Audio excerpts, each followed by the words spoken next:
Oh, I never know when the live is actually live on the live thing, but seconds. Where is the fancy countdown? Should we have a fancy countdown? Is there a way to do that? I don't even know how to do I mean, it's pretty easy to do. YouTube gives you a simple. I mean, it is a fancy countdown, I guess. I guess I could figure out how to do that. And It's time to start the music. Pretty fancy, so I'm gonna do some Midnight Mormons type music. You gonna rap?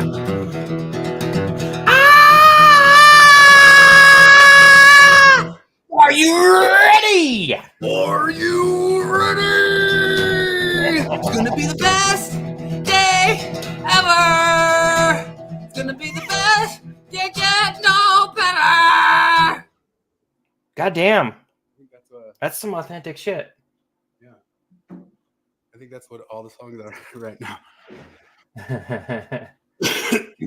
When do we get to Super Chat? Man, we ain't filthy capitalists. Super Chat, that's for nerds. I've been watching too much BreadTube this week to get into any of that filthy capitalism. We'll read your comments anyway. I guess. Yeah, I know. That would be the biggest waste of money to do a Super Chat with us because we read like every fucking comment. What's the opposite of a Super Chat? We have to pay every time. We should. We get better comments than whatever the fuck we're saying. But I should get a Super Chat for my Midnight or Ward Radio, man. Am I dead naming them every time I Midnight Mormon? That's just Midnight Mormon's a better name. Yeah. I don't know. I feel bad for them because, like, I think they felt like they had to do. They held on to the name longer than I thought they would.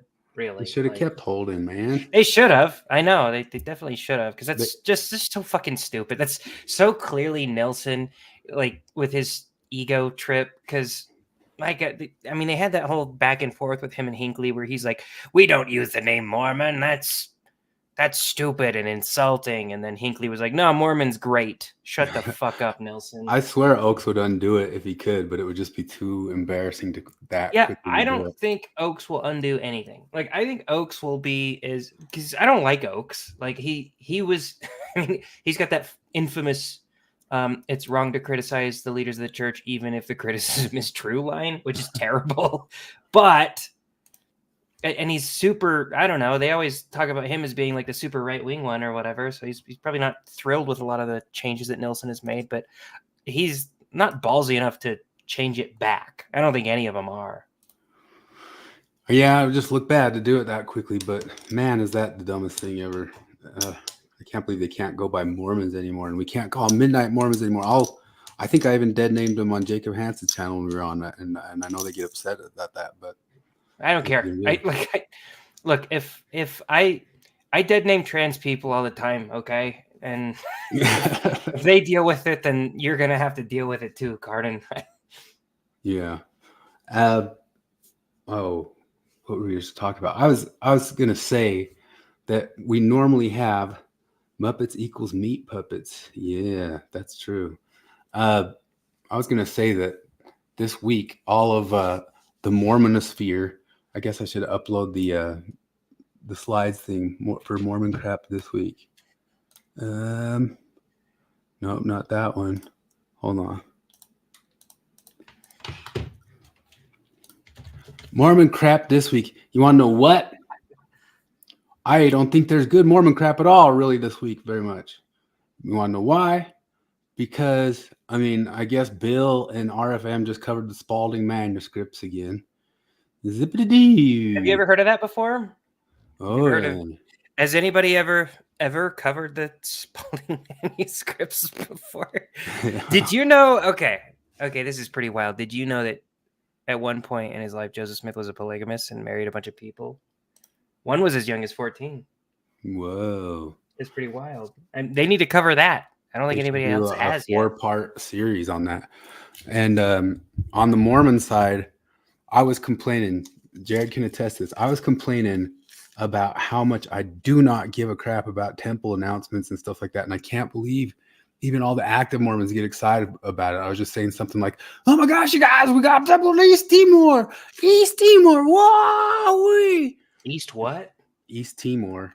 Where the hell is that? I think they really did announce one in Timor, and War Radio did one like 2 weeks ago saying, "Oh boy, we're going to Timor."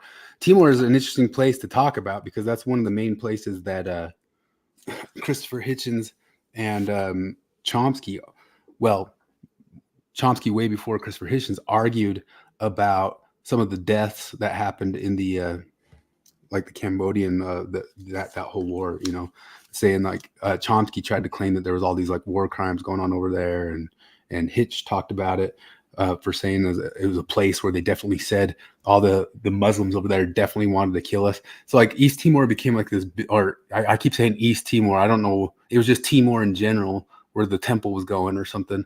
But Timor was a huge area of argument around Nixon and different war crimes and stuff. So people knew about it at that time, kind of like everybody knows about Crimea nowadays, but give it 30 years and nobody will give a crap anymore after we dump all our money over there.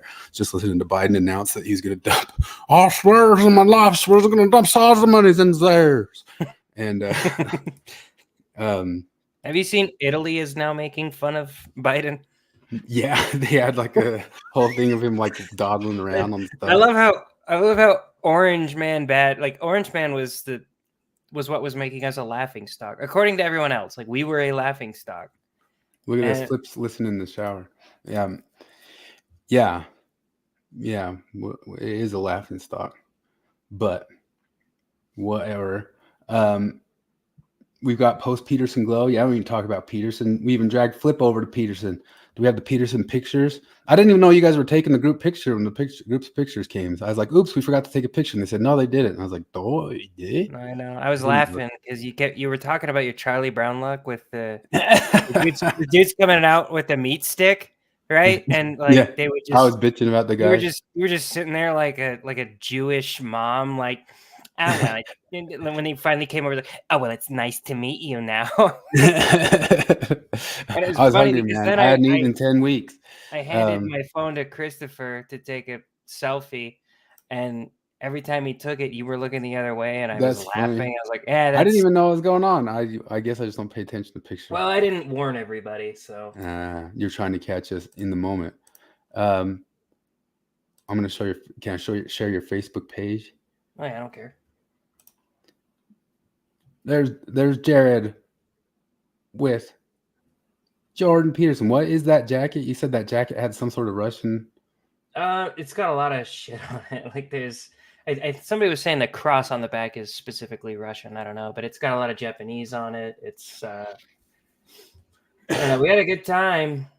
Yeah, there's that, and then here's the group that's there. We got Cody the Uber Mormon back there. We got Marty from Where We Go.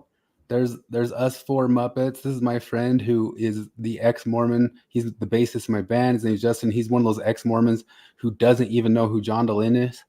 Wow. Imagine, that'd be amazing. One of those ones who's just been completely oblivious to all. He's like, I'm just going to go camping. And never looked back once. Returned missionary and everything, but nothing. He just does not care about the ex-Mormon space. Then we got Christopher over there from before the Crow's Nest. Look at that crew. Oh, what a crew. It was a good time. The funny part was I was telling Christopher that everybody in like the Lobster group and the Thoughtful Faith group was like, he seems to always avoid questions about the Book of Mormon. Yeah. Like we want him to do a Book of Mormon thing. And I was like, why do you want him to do that? Like, how do you not know what he would say? He would obviously say like, well, it's taken me damn near 30 years to figure out the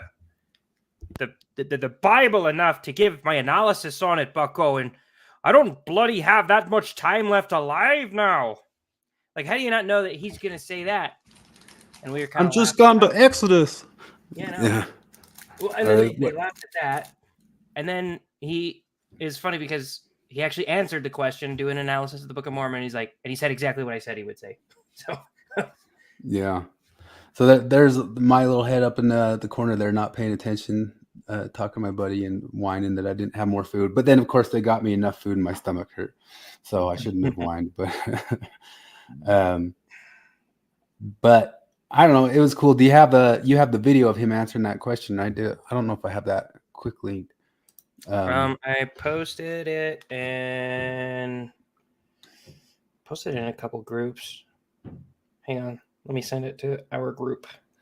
Matt was disappointed. He went to it and said, "You wish you hadn't gone. You wish you watched the chick flick of Sydney Sweeney." Isn't Sydney Sweeney the only chick flick she's out in right now is the Spider-Man one, right? That's Or the is only she one out in I something know else? And I've already seen some other pictures of wow, yeah, she's So he does speak in 10-word clauses. You're right, Matt. And part of that is that he doesn't ever do the same lecture twice. At least that's what he claims, and what everybody else claims that who like sees his lectures. And he is a very neurotic person. That was one of the interesting parts, like actually seeing him in person. I don't know. It's a little bit different than seeing him on screen because I've watched a ton of his lectures, and you can kind of tell some of the weird neurotic tics that he has. But when you see him in person, you can see that I don't think being on stage is like comfortable for him. Yeah, but I mean, he does a good job. I mean, we were commenting afterwards of like how little ums and stuff he does. He's pretty good at just like going Yeah, he does silent. not do ums. He's a good speaker. I'm just saying, I don't think that. I don't know. It's almost like he has to put himself in his own space, his own head zone. I don't know. Well, does this sound pretty good? I haven't even listened to it yet because I was I there. think it sounds all right.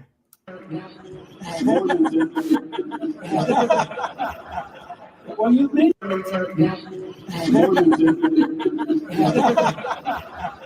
well, you've made yourself quite a nice city here, so that's something.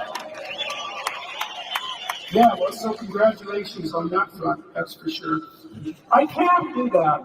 And the reason I can't do that is because I don't know the book. It takes a long time to learn these books. You know, I mean, I've been working on the biblical stories for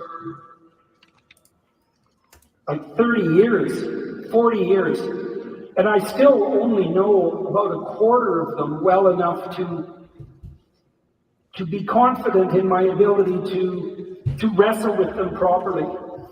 You know, and so you're limited in your purview, you know, and I have to start from where I was and what I do. I am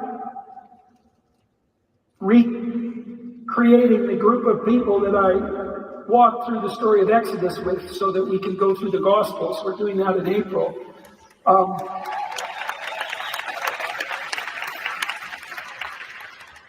I have actually I wrote 3 books really when I was writing the book that this tour is about. One of them is about a selection of Old Testament stories. I was going to cap that off with the Gospels, but that turned out to be a whole book. And then I wrote a book of commentary on the stories, which I think will be a separate book. There's lots of books I want to go through as well, you know, but I'm getting old, you know, and so time is limited, and the probability that I'll be able to go that far afield, given the immense amount of analytic effort it would take, is low. And so I would say to the questioner, no, but you can do it. Yeah, so that was probably a good answer. I don't know. I think I think there's 2 answers that he would give. And there's that answer is that it takes way too long. It takes me a lot of time to think about the things that I say before I say them. And then the other part that I don't think he would say is that I hate to break this to you, Mormons, but people outside of the Mormon church sort of see the Book of Mormon as a joke. And I think it has literary qualities. Like I'm actually come to appreciate the Book of Mormon more after leaving the church than I did really as a Mormon. But most people kind of view it as just stupid. Yeah, there's that, and there's the side of it that he's a Jungian, and as a Jungian, he's interested in archetypes, and archetypes really get fleshed out with time, you know. So that book or whatever stories of that book, the only ones he would be interested in are the ones that survived 4,000 years. So if it's only been around for like 180 years, I mean, I don't know that he's coming from the presupposition that those stories are not just something didn't just come out of Joseph Smith, at least from him.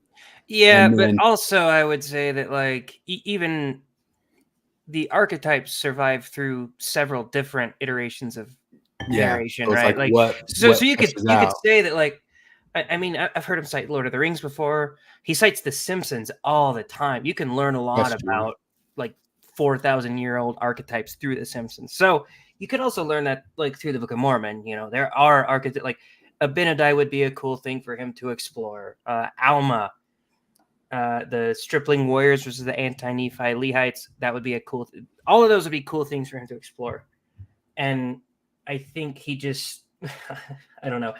It's probably hard for him to take it seriously because it's the Book of Mormon and he hasn't really actually been exposed to it. And also, I think he is being honest in saying that it really takes a lifetime. And so he wouldn't be able to do it justice as much as somebody who's spent a lifetime reading it. Do we know if he's even read it once? I don't think that he has. I mean, he's never mentioned it. I imagine he would have mentioned it if he had read it, but he's been given the Book of Mormon several times. So my name here is Pillar of Salt, Chris, and the one bit of chastisement I took out of it that I thought was a good thing to say to me is that talking about nostalgia, and I get nostalgic. I've been getting really nostalgic, especially when I go walking my dog through old Murray City in Salt Lake, the areas that I grew up in, and just how much it's changed and not changed at the same time. And whenever I'm walking them, I'm just like awash in nostalgia, and then I just start thinking of old times and old things and how I thought things would be and all that sorts of stuff. And I get kind of caught up in it too much and I get almost kind of depressed. I especially get depressed because I've said this before. I don't know if this is true of anybody else's town. It might just be Salt Lake City, Murray, but I've been walking my dog. He's almost 2 now. I walk the crap out of him. So I'm out there hours like every night.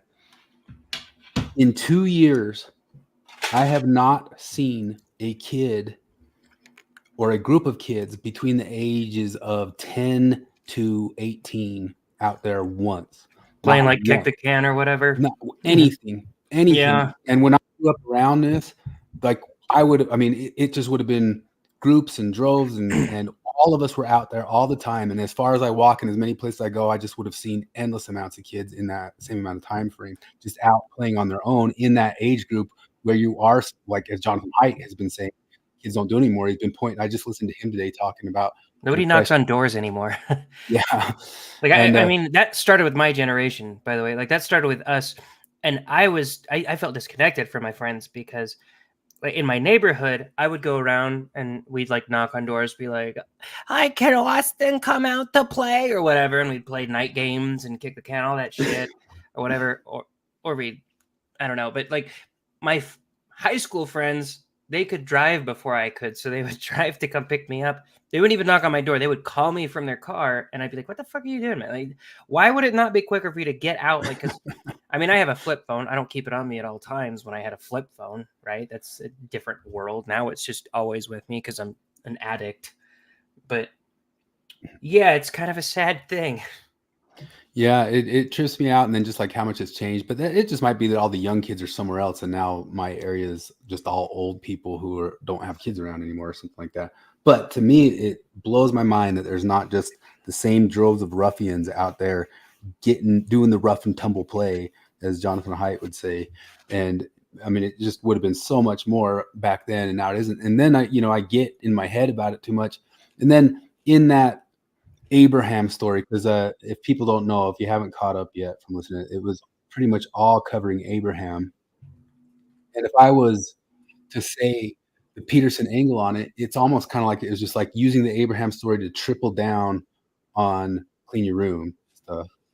And which I think, I mean, I said already, I think that's a pretty good place for somebody to put any sort of worldly advice you could get from that book or something that's actually useful for this life, which is one of the things that I think Peterson does better than most church places at all. Because I mean, I know this is true of the Mormon church, and I was asking some of the other people, like, is this like what I find him and his breakdowns of the Bible stuff like useful? Like there's always like a good piece of useful information, like, yeah, that's true. And you get like a little bit like pumped up, like, I should get out there and face the call of the hero and go do something better, and better things will happen in this life, in my life, or something like that. And I was thinking back to like, did I ever really get that from Mormonism much at all? I mean, maybe it'd be like, oh, you'll get blessings. It was kind of just that you'll get blessings or something like that. But it was all mostly what would happen to you after this life, which is what we're shooting for, I guess. But every single church place I've been to since Mormonism, and even after, because I've gone to some Bible studies and that sort of thing just to sit in, and it always all devolves into, we're the true one because we're the true one, and we're the true one because we're the true one. And look, this scripture kind of says that we're the true one, and we can see that we're the right one because of this. And it just turns into that. It doesn't turn into any sort of talking about how you can get better. Maybe once in a great while, don't lie or something like that. Lying bad. Don't look at pornography. Look at pornography, and even the way he talked about pornography was so much more practical than. That was about 1,000,000 times better. I told Morgan once we left, that's actually something that Mormon men could use, because that was one of the Q&A questions. The guy's like, dude, my dad was addicted to porn. I don't know if he means addicted, because Mormons seem to think that if you look at porn once a month, you're addicted, but whatever. Yeah. So, and it ruined his marriage. I find myself addicted to porn as well. Help. And it was like a really sincere plea for help. And then his answer to it was so much different than anything I ever heard growing up Mormon, right? And it was like, okay, so let's say you watch porn 3 times a week. Can you manage doing it 2 times a week? Which most Mormon leaders would tell you, nope, you just got to quit right now. Quit altogether, completely. And he's just telling you, like, have the humility to take the smallest step, the biggest step that you can, no matter how small that step is, right? So he went into detail about the whole clean your room thing. Like, he talked about some of his clients were humiliated at how little they could do. And with cleaning your room, they would come back next week and be like, I wasn't able to clean my whole room.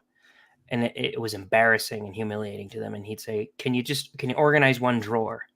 And then he'd come back the next week and they'd say, I was able to organize one drawer.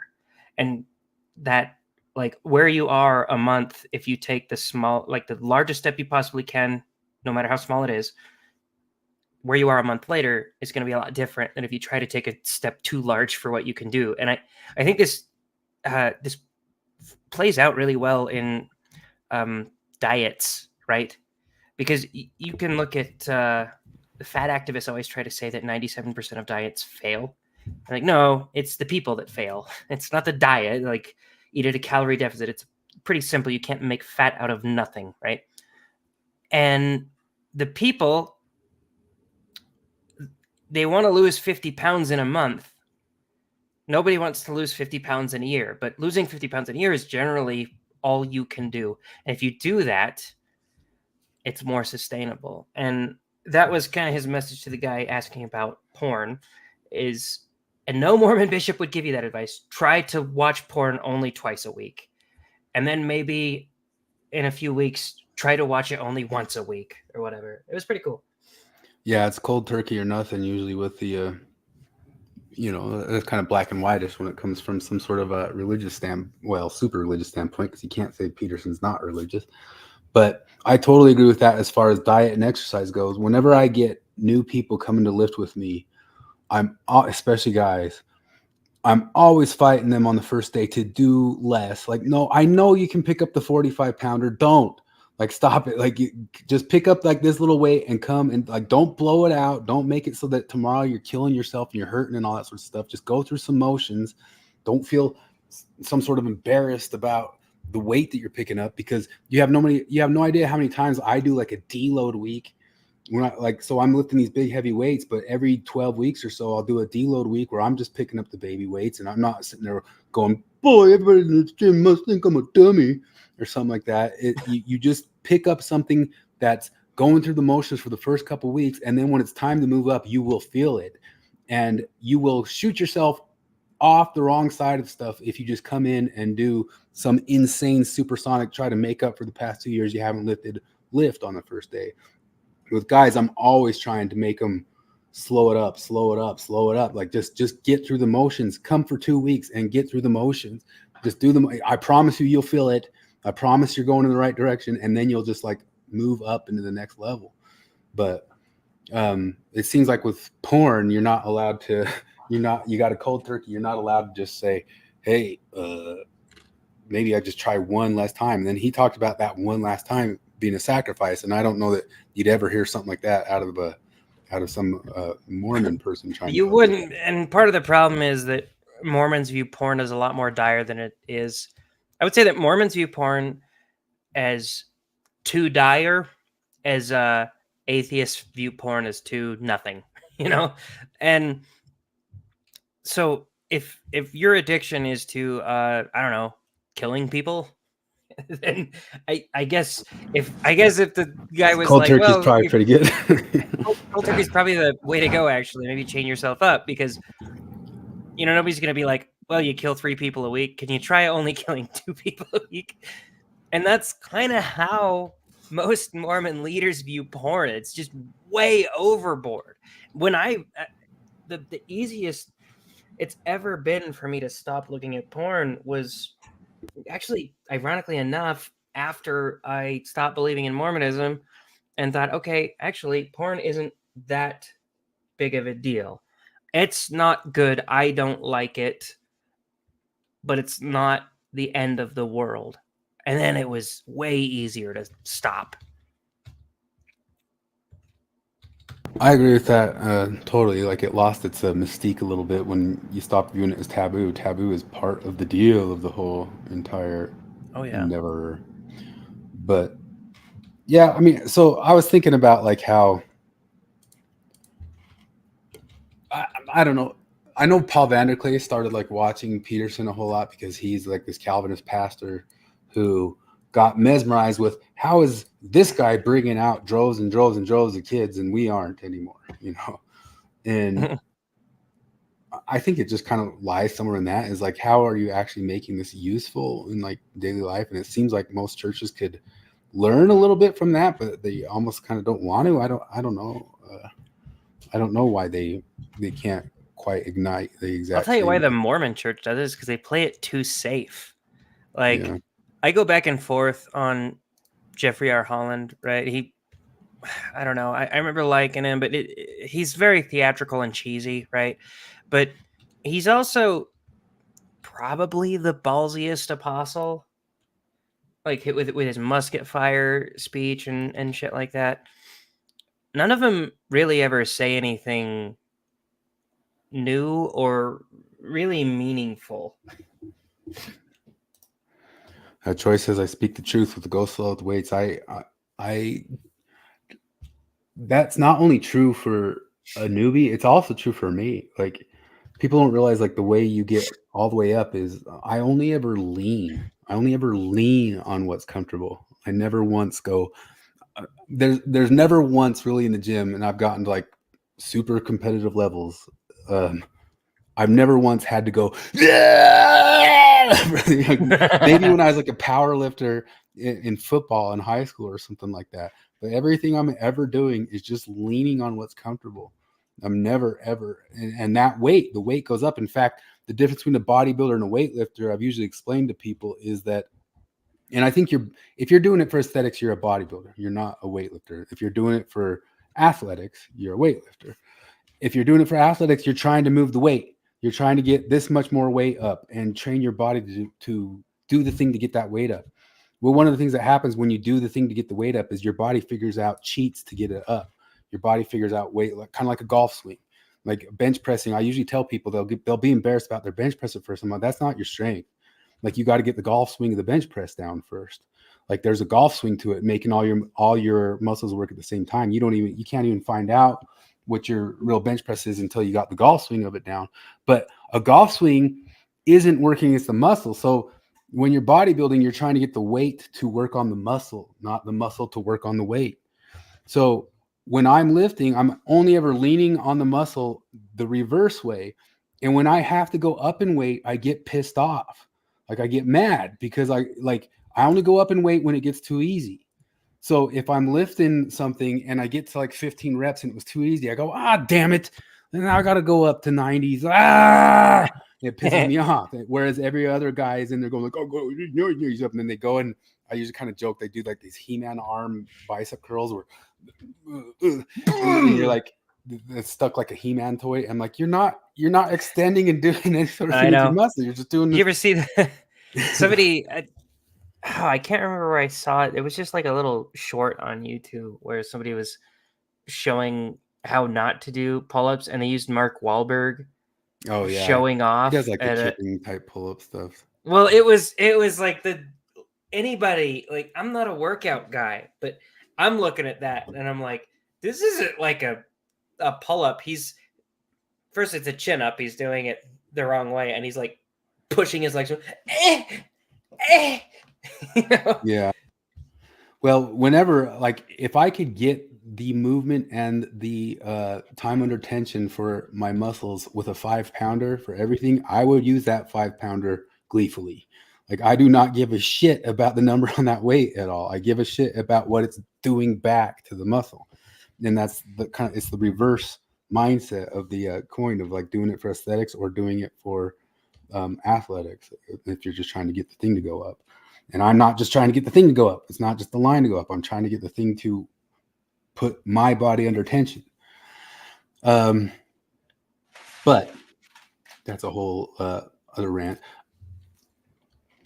Are you a TLCer since you mentioned Paul Vanderklay? What's TLCer? I don't know what I listen to a lot of Paul Vanderklay, so maybe I should know what that is. I mean, I know all about what he calls that thing is Estes or whatever, the thing about where the waters meet each other type stuff. So he's trying to get all sorts of people to come together among the same things.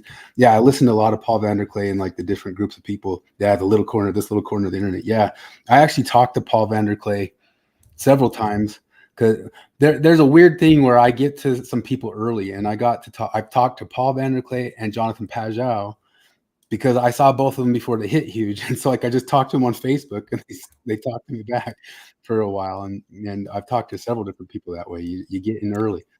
But yeah, I mean, I love some of Paul Vanderklay's reviews and stuff. And his, I used to watch most Peterson through Vanderklay.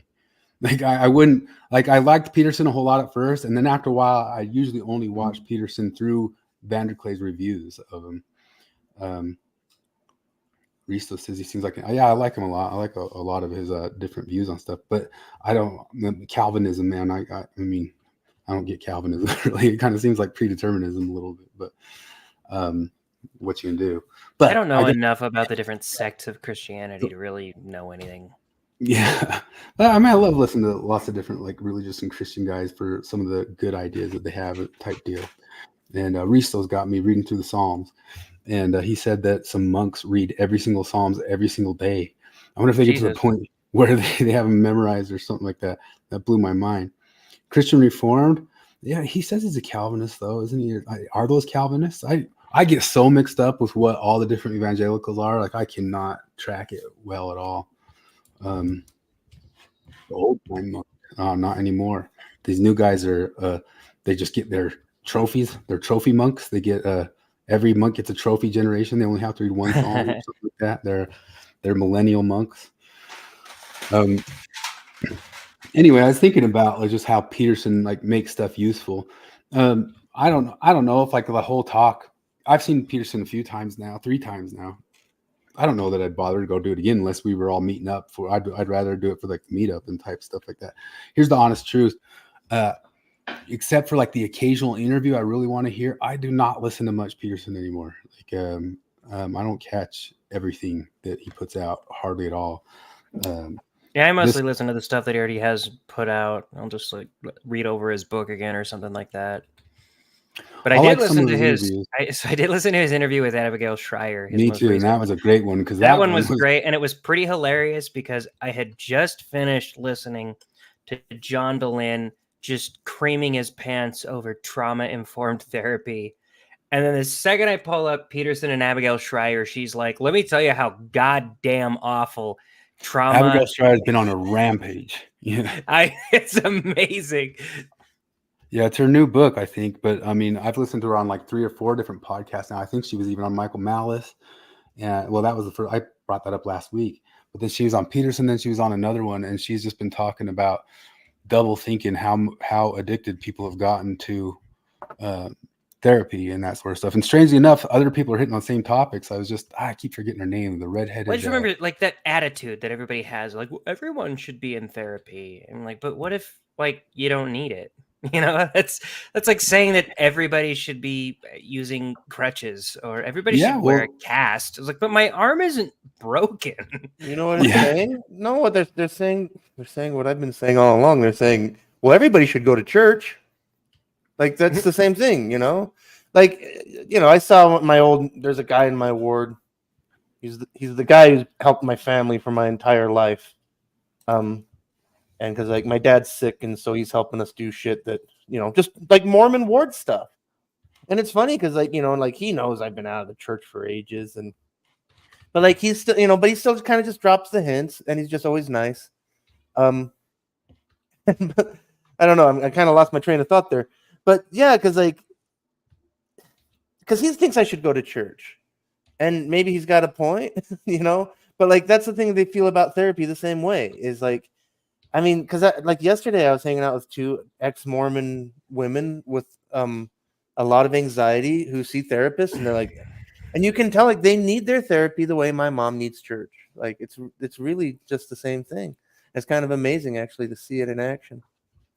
But like, yeah, it's like, well, you should go to a therapist because you should go to church. That's what they think. Yeah, I don't know if this is just converging topics or not, because Megan Murphy here had on 3 different. They're kind of feminist, but they're the turfy types. But they were all talking about the overuse and the overdoing of therapy. And Chris Williamson just had on this girl today. I actually wanted to pull one of the things up because they're talking about like how popular it's become with the youth on TikTok. There's something called like pretty girl drugs, like. On all this stuff I'll pull it up, but pretty girl drugs, it becomes like a thing of like all these different girls who say like they start bragging about like what sort of thing you get put on or not, and it starts becoming like an identity marker of like what diagnosis you have. Abigail's about that a little bit too, that like all the kids are like just going around saying I'm this identity of I don't know what ADHD plus. Well, one of my coworkers is a professor. He teaches like introductory writing courses at UVU. And he was telling me the other day, because I mean, we've been talking about therapy a lot lately. And he was saying that like whenever he gives them like an open topic assignment, he said 70% of them are about mental health. Like that's basically what kids write about. Yep. And the main topic within that is that social media is bad for mental health. And that's what they're talking about all the time. Yeah, here it is. Let me see if anxious and stressed, and they're being convinced to see their behavior in ways that suit these therapy companies and these drug companies. And I think very often, ironically, it makes them feel mentally ill. What are hot girl pills? So hot girl pills are SRIs or antidepressants. It's a way that Gen Z girls seem to describe their antidepressants on TikTok. There's also silly girl pills. There's also all kinds of like mental health merchandise with pills on them. There's Prozac pillows. There's antidepressant phone cases.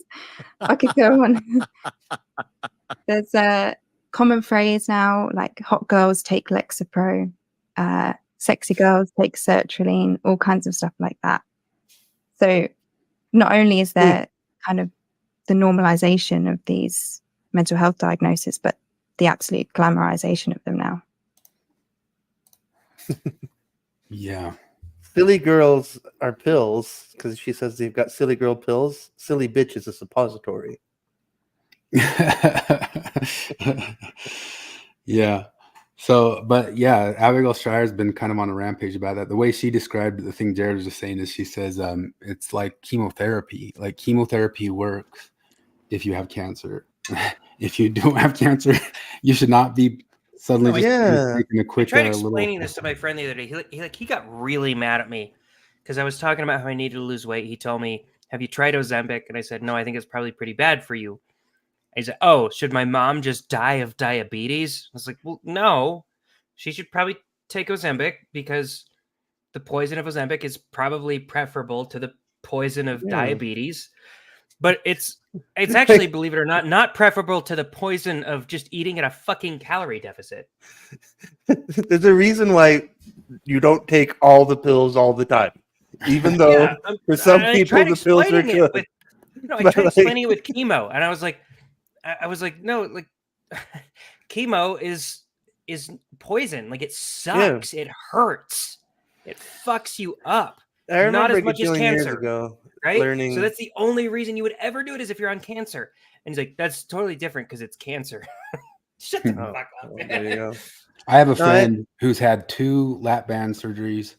2? He's on the Ozempic now, and he's even after 2 lap band surgeries, he's well over 300 pounds. Jesus. And he's been showing me like his diagrams of losing weight on the Ozempic, and it's been working for him. And maybe in his case, when he's that heavy and just hasn't had any success, that might be the right drug for the situation. Not all these Hollywood ladies putting themselves on. Someone in the chat just I won't say the name, but I guess he said it. Just got prescribed Ozempic, and like I can totally see it being the lesser poison for sure in some instances. Sure. Just like anything, I think therapy could be a lesser poison, but I would 100% say, just like Aristo said earlier, take cold plunges first. Like Peterson's talked about this before. How are people getting prescribed drugs when they're not first talking about their diet, not first talking about their love life, not first talking about their friend life, not first talking about, sometimes depression is because you should be depressed because of things going on around you. Maybe somebody just died in the family or something like, well, here's a pill or something like that. And Soma. Just take Soma. Take the Soma. Yeah. Oh, God. And I've said it before, I'll say it again. I walk around in the dating world with all these different ladies, and I wonder, like, what percentage of you are on both SSRIs and birth control pills, and what creature of being am I even dealing with if you're on all that? Like, are you even a human woman anymore? I don't know that you are. I think it's played into a lot of stuff, like Dune. We got Dune out. All the ladies nowadays are in love with the twink boys. Maybe they were always in love with twink boys, but could all of a sudden shift from wanting like the sexy rugged men to shifting to twink boys have a lot to do with what kind of drugs they're on? I think it's funny because I did watch a bunch of BreadTube this week. Right in the same week, I got me a dose of Peterson. I got me a great big fat dose of BreadTube. We had a ContraPoints video. We had there was another video by what's that kid's name that we always have? He like looks at the queer versions of everything, and then a Philosophy Tube video. And I watched the 3 of them. But ContraPoints went into Twilight and talking about all the sex in the weird Mormon sex brain of Twilight, which comes from ContraPoints. I made the joke. I mean, it's not purely just pure shit review, but it is kind of funny because I think women discussing their weird Mormon sexual hangups with desire and not wanting to fulfill that desire. Flip, if you want any sort of backing of some of your stuff of saying all these nice girls go around with rape fantasies, all you have to do is point to ContraPoints, the video here about Twilight and all that sorts of stuff.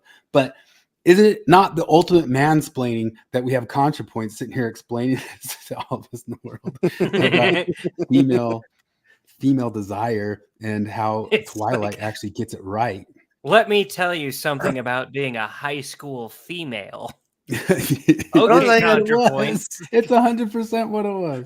So it's funny because like I was told by a college trained feminist, like her words, that women having rape fantasies is a product of the patriarchy. So, but he says it's something else. Fucking patriarchy.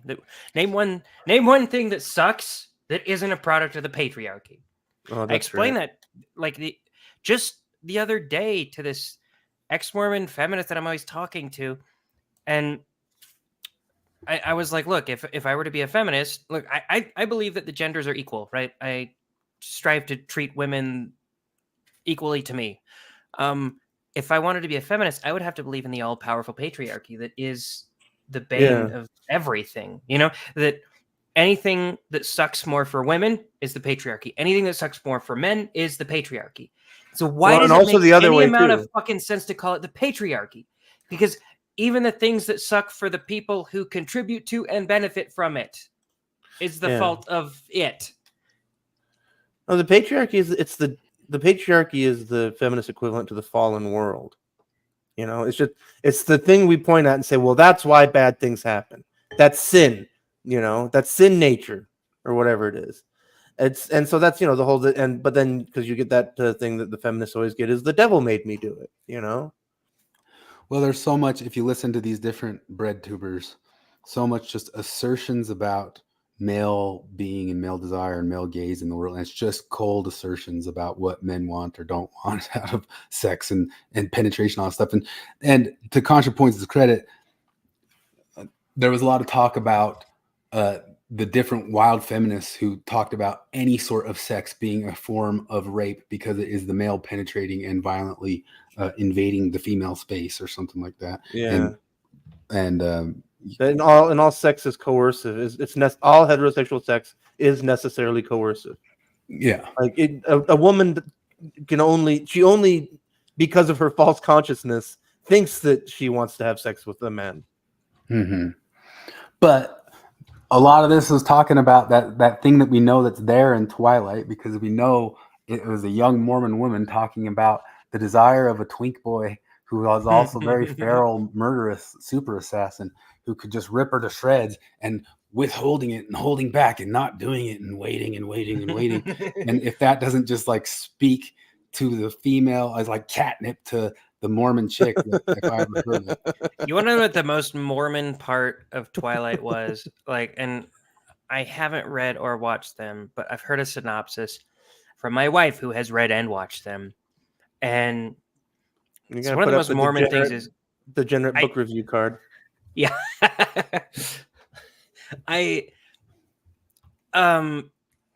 So what was I gonna get to?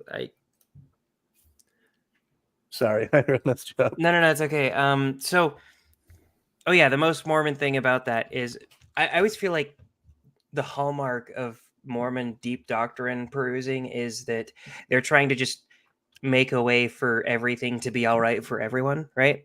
So like, oh, you wouldn't be comfortable in super heaven. You would only be comfortable in kind of super heaven, right? So everything's going to turn out perfectly for everyone, and it's all perfect. And so there was that big Team Edward, Team Jacob thing, right? There was a love triangle: Edward, Bella, Jacob. Edward's the vampire, Jacob is the werewolf. And obviously she is only going to end up with one of them, and she ends up with Edward. But she wants to make everything right for Jacob. And I don't know, do you know how she makes everything right for Jacob? Yeah. Okay, so I know what happens. I have not seen all of it, but the way she does it yeah. is that Bella, the main character, when she turns into a vampire, she gets pregnant, and Jacob, while she's pregnant, imprints on the fetus, which is some weird werewolf shit, and he's in love with the fetus. He peed on her like a fire hydrant. And then after that, the fetus, like, she's born, and she matures faster than most people do. So she becomes an adult in like a matter of months or something like that. And so he gets with this like 8-month-old fully grown woman, which is really fucking weird. And that's a real story. And it turns out even it is a real story, and it turns out even better. This is all in the movies too. Should I watch the movie? No, you shouldn't. But yeah, it's all in the movies too, and it actually turns out even better than you would possibly imagine, because werewolves live exactly as long as their soulmate. And so if their soulmate lives to be 100 years, they live to be 100 years. But his soulmate is a vampire, so they just both live forever. So it turns out the best way possible in every way. She's not from the Mormon corridor, right? Like, she's Mormon, but she's like raised somewhere else. From Seattle, where she wrote the book. I'm not sure where she's from. What's I her think- name? Stephanie Meyer. Stephanie Meyer, yeah. Meyer. Maybe it says right here when it's introduced by ContraPoints. So let's get into it. Most of you know what Twilight is, but I should explain I the tell you, I watch all these RedTube videos, and you compare them to like the right wing video type stuff, and there is so much fuss about the performance and the aesthetic and the visuals of all this sorts of thing. And I think it's fun. Born in Connecticut, raised in Scottsdale.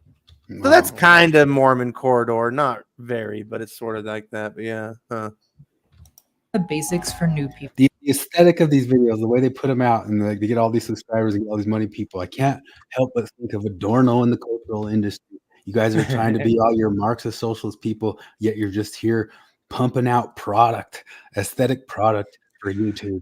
Product. You are it. People. Stephanie Meyer was, by all accounts, a bored Mormon housewife when, on June 2nd, 2003, around 4 a.m, she awoke from a vivid dream about a girl and a boy in a meadow having this conversation about how they were in love and the difficulties in that because he wanted to kill her. He was a vampire. believe that, A except boy and a that girl in a meadow I having don't- this. I think she said dream, but the reality was just a masturbation fantasy. She doesn't want to say that part. She No, just that's lied. Yeah.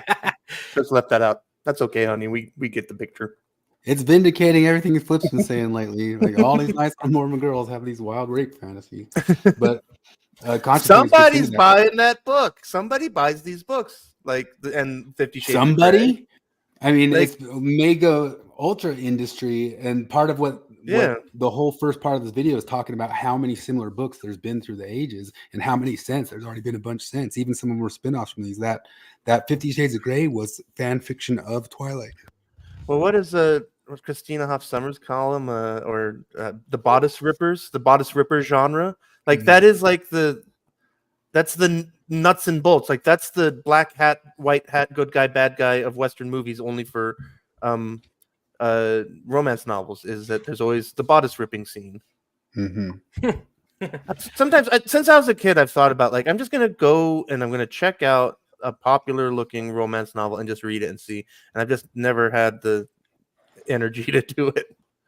You know, the one romance novel I have purchased in my life, I purchased it as a joke because I had a friend who left his car unlocked all the time. So I purchased from Walmart the Millionaire's Inexperienced Love Slave and threw it in his glove box just to see what would happen. A couple months later, he gets a call, and I get a call, and he's like, okay, was it used? Has anybody touched it? This is great. It was the best case scenario because a girlfriend just so happened to open the dashboard and she found it. She's like, what the fuck is this? You want to know what's wild about that stuff? But that title alone, the Millionaire's Inexperienced Love Slave. Yeah, no, and also and that's for sale at a Walmart in Idaho. Okay. Oh, that's just a thing that people buy at Walmart. So people get upset about like these books getting into Siegel Book and Tape and all that sorts of stuff. I know that in the 90s they would sell those romance novels out of Siegel Book and Tape, and we would get them from my buddy's sister, his older sister, and they had all the dirtiest, raunchiest sex scenes you ever could have imagined in them. But the thing is too is like I guarantee you, because Peterson was one to say like men were always like entranced by images, but women do porn in stories. And all the different Mormon girls who were, just like Flip said, like it was a masturbation dream. All the different Mormon girls getting into this Twilight stuff, I guarantee you it was their jack off material just as bad as any sort of boys getting caught up in porn was. It's just they get their erotica is in words, not in visuals. But of course, ContraPoints uses this whole entire thing to break down the whole dichotomy of like what's a gender and what's all that sorts of stuff. Who really penetrates or doesn't penetrate, man? It's all just it should just be yin and yang. Wait, I don't who even penetrates. Yeah. The dick. Penetrating The like dick emotionally. penetrates. You forget about emotions. Shut up. Maybe ContraPoints is a woman. What the fuck is that? They penetrate emotionally. I'll look up. You need some testosterone, dude. The word penetrate shows up 24 times in there. Never mind. He's a dude. But half of it's talking about how some of them said it was sex. or rape. Rape.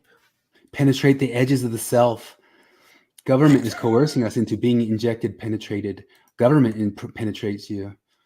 God, That's- Papa government. I think penetration can be reconceptualized as giving.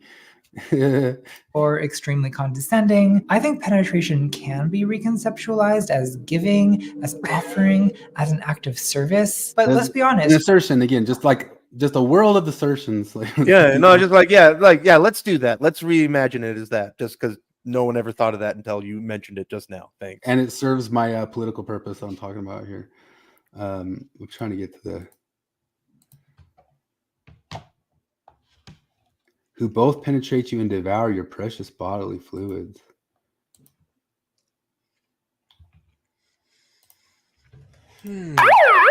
Penetration. I know what you get up to, Emily, and I'm reporting you to Sheila Jeffries. Part 6, Identity. Look at I'm the once again wearing an evening gown at home in the if Judith Butler want to say, and of course Judith Butler's covered here, just like Judith Butler was covered in the 2 other videos that I watched, but she's irrelevant. It's like they say gender's only ever performance, and it's a performative thing, but then they try to make it true by just performing the living crap out of it where they go. Do you know about Philosophy Tube? Philosophy Tube was a dude who saw the popularity of ContraPoints and then basically and tried to date ContraPoints, and ContraPoints rejected. Tried to date him? Yeah. And ContraPoints rejected, and then Philosophy Tube went and trans themselves and started copying the aesthetic entirely and just made a whole entire YouTube video. And in fact, the video that I watched from this week was complaining about that person being plagiarized when their entire essence is plagiarizing ContraPoint. But a duality in the sense of yin-yang. Yin and yang are interpenetrating opposites that interpenetrating. Woman is not an ethnic group. It's all Masculinity and femininity belong. Woman is not an ethnic group. Woman is not an ethnic group, and masculinity and femininity belong to all humanity. Now, am I saying that gender is binary? No. Gender is not a binary in the sense of 0-1, but a duality in the sense of yin-yang. Yin and yang are interpenetrating opposites that constitute each other. There is no yang without yin. Giving implies receiving. There is no doer without a done to. There is no top without a bottom. Yin and yang consume each other. As darkness grows, light shrinks. They transform into each other. Night becomes day, day becomes night. They are infinitely divisible. Yin contains yang, yang contains yin. Men contain femininity, women contain masculinity. And you can keep subdividing and transforming. There's femme tops and mask bottoms. There's power bottoms and service tops. Femininity is supposed to be passive, but isn't there activity in such feminine gestures as inviting, seducing, exhibiting, demurring? Receptive is a better word than passive, because receptivity can be its own form of activity. Pseudo questions like how many genders are there, or slogans like 2 genders, or even the well-intentioned idea that gender is a spectrum, I see all of these as symptomatic of a misunderstanding of duality. Yin and yang mean dark side and light side. There are 2 genders in the sense that there are 2 sides of a mountain, the sunny side and the shady side. There's still everybody non-binary because penetration. One of the reasons I looked at all these. ContraPoints is still a dude because he keeps calling he keeps equating everything to butt sex. He keeps talking about how there's yin and there's yang, there's tops and there's bottoms, and I don't.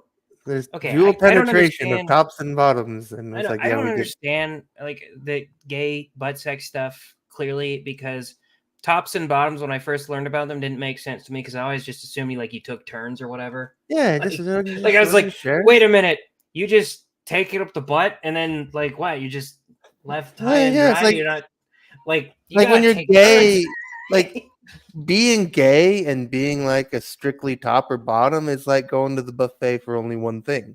That doesn't make sense to me. Why are you gay if you're yeah, I'm gay, but I don't ever want to come. JJ said to us if I've been reading Prince or if I've heard of Prince by Machiavelli. Yeah, that's that's the starting point. I just bombarded these guys with a huge list of reading of kind of conservative philosophy that most of these philosophy two people, partially from watching these videos and how much they don't know about conservative philosophers, or if they do review them, all they do is, well, listen to what this person says about Roger Scruton. I need to and here's the person who plagiarized the essence after getting rejected by ContraPoints. quickly break kayfabe here. I've editorialized this story of a research journey to give the video narrative structure and portray a neutral stance on the material, because I genuinely don't want to tell you what to think. However, Yeah, right. at a certain point, being neutral would mean you don't get smarter watching this, you get dumber, because I'd be leaving things out. So look, the stuff you just heard from Scruton is really homophobic. I wouldn't be doing my job as an educator if I didn't tell you that. If you claim, as he did, that gay people are less a part of the national community, or that they're incapable of forming intergenerational bonds and nurturing children, then that is false and discriminatory. If you parrot Scruton's talking points in class, people will call you homophobic, because it is. And it's important that you know that. So you don't. I like how they have this little aside to tell you that this person who is a philosopher of aesthetics and beauty and culture is, let me just give you an aside that this is really, really homophobic. And I don't want to tell you what to think, but you should be worried about that. But when I was listening to these bozos, because they all talk about Lacan and Foucault and like every single one of the names of people who said they don't get brought up that much in school when they're brought up endlessly, all drop them in their videos this week. But I gave these guys a barrage of like a list of the conservative philosophers that these guys basically are clueless about or don't know anything about. And it all generally starts from Machiavelli. And I've recommended the book The Machiavellians by James Burnham. And a lot of people, well, Yarvin will view that as like the starting point of looking at ideas from what is called like dissonant right theory and stuff like that. And he's talking about how different politicians completely took up the ideas of Machiavelli all the way. And of course, we know about the Machiavellianism, which is one of the dark triad traits. It's one of the things I usually bark at people when they go around saying, well, Trump is, my parents were even saying this week, the church was obviously pointing at, they're saying, choose the person with more integrity.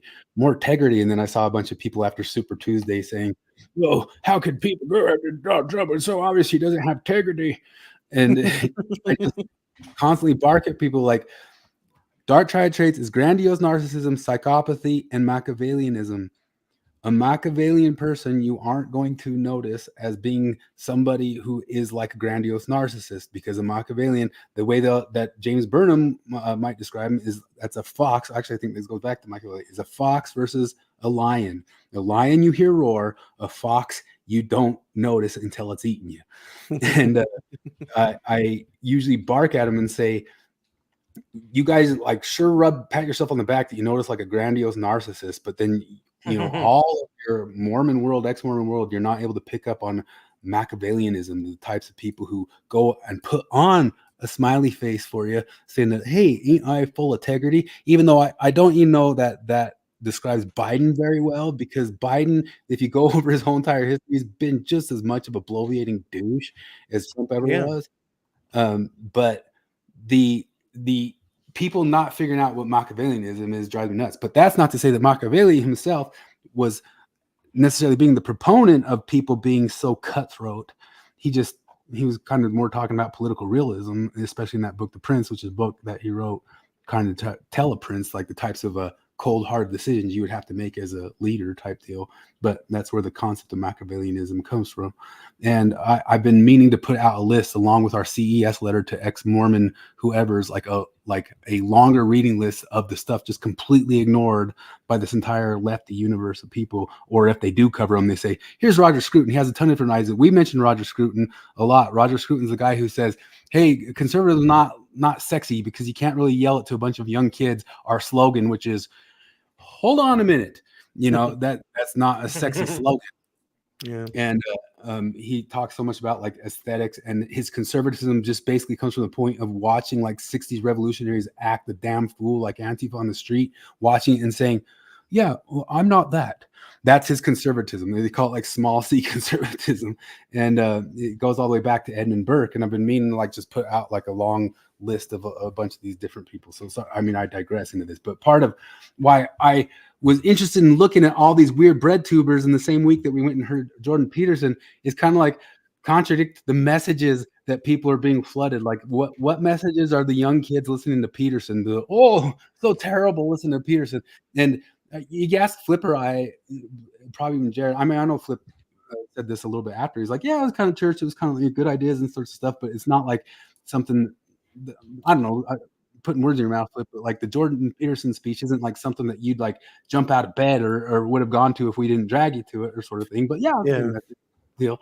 Yeah. And comparing that to what I get from bread tubers, or if I pull up Dan McClellan and all of their messages, like what's the difference in the universe of messages we're getting from these bozos versus the messages that come from Peterson, which is go chase your calling in life and do it and get on the edge of performance, blah.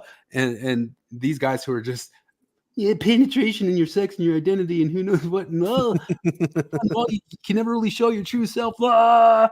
And well, they seem to hyperfixate on like a lot of stupid things, like where if Jordan Peterson were to say like he could tell a really intricate story about this one guy who felt that it was his calling to, I don't know, start this organization that saved a whole bunch of battered women, right? And he spent his life saving these battered women, and at the end of his life he revealed, this calling that I felt, I think it came from God. And then Jordan Peterson would say, and if he felt that it came from God, then it basically came from God. And that's the thing that the bread tubers would dwell on. They'd be like, well, it's actually problematic to think that just the things that spring to your mind can come from God, or I'm like, wait, you missed the whole part where this guy saved a whole bunch of women. Yeah. And there's like a different level of like psychological things you can take from the idea of sacrifice. Like most lefties will say, just look at the biblical story of sacrificing your son and say, that's just outright evil, the end, and nothing else to think about there. Like why that story, this is the one last bread tuber. This is also just showing that I don't just sit here and intake stuff from whatever thing. I also listen to MSNBC and all those other sorts of things that I get on Twitter and all that stuff. And I take in the bread tubers too. I just normally find them painfully uninteresting, just as I did this time. Like, and not to mention, like, look at this. ContraPoints is covering Twilight. I mean, I get that there's interesting stuff to cover in pop culture and crap like that, even though half of this is these guys showing their weird, goofy aesthetics. And at some point or another, they're doing some performance, like a song or something in it. But this one's covering Hannah Montana, and ContraPoints was covering Twilight. Like, oh, Peterson was all over the Book of Abraham. Okay. Yeah, but not that there's not stuff to review in that stuff. But if you can think about Hannah Montana, Flip might be unaware of what the Hannah Montana story, which would be more power to him as being a more intellectual person. Because if you know what the Hannah Montana story is, you're slightly less of a smart person in this world. But that's Miley Cyrus's TV show from Disney in the 90s. And the whole entire thing is that she had to hide her popular character to be a normal person in town. And so the whole show was based around hiding being popular to be that's what the show was. Like that was the conceit of the show. Yeah, so the show was like there's Miley, who's just a normal kid, and then there's Hannah Montana. It was a Clark Kent Superman situation. Yeah. But she's basically just Miley in a blonde wig. But were there a lot of the same kind of scenes where they're like, oh no, the wedding singer canceled. Everything will be ruined. Yeah, I think the whole entire thing was that. And so watched it. So this person takes that and runs with ideas of Lacan. I just started my very first period. I have to go change my clothes. I'll be back in 47 minutes. Exactly. Just show after show after show of that. And this guy broke down the whole entire series for you and told you about how it mimics some of the stuff that Slavoj Žižek and Lacan talk about when it comes to putting on masks around your friends. like, and I listened to the whole thing. I listened to the whole thing. I listened to the whole thing. I listened to all this, and I listened to Peterson, and this is how I get schizophrenic. But Jesus, man. I told you guys about Lacan and the whole idea of Lacan. You remember Lacan says you were never really the person having sex with your partner because you have a mask on and they have a mask on, and you only ever see each other's masks. And of course, you can see like Hannah Montana would be just ripe for Lacan and Slavoj Zizek. I saw somebody make fun of like a Slavoj Zizek talk, and it's always like some polling like, oh, let's show Hannah Montana. This reminds me of this weird, obscure philosopher from 1842 and that sort of deal. And it's just what they do ad nauseum. And they have a culture industry of it, and they just pump it out, and they get 200,000 views and there's tons of people paying them money to do it, as they also do their weird little performances through the whole thing. And of course, like, you know, bring up Judith Butler. Here we go. How artificial traditional gender roles, the fact that society needs to do everything it can to prevent these failures, actually helps demonstrate how artificial traditional gender roles really are. At least that's what Tumblr user Judith Butler argues in their 1990 effort post Gender Trouble. Gendered social expectations are a set of socially sanctioned practices that create the illusion of gender as a natural force that transcends culture. But gender is culture, they argue. Gendered social expectations don't come from inside the individual.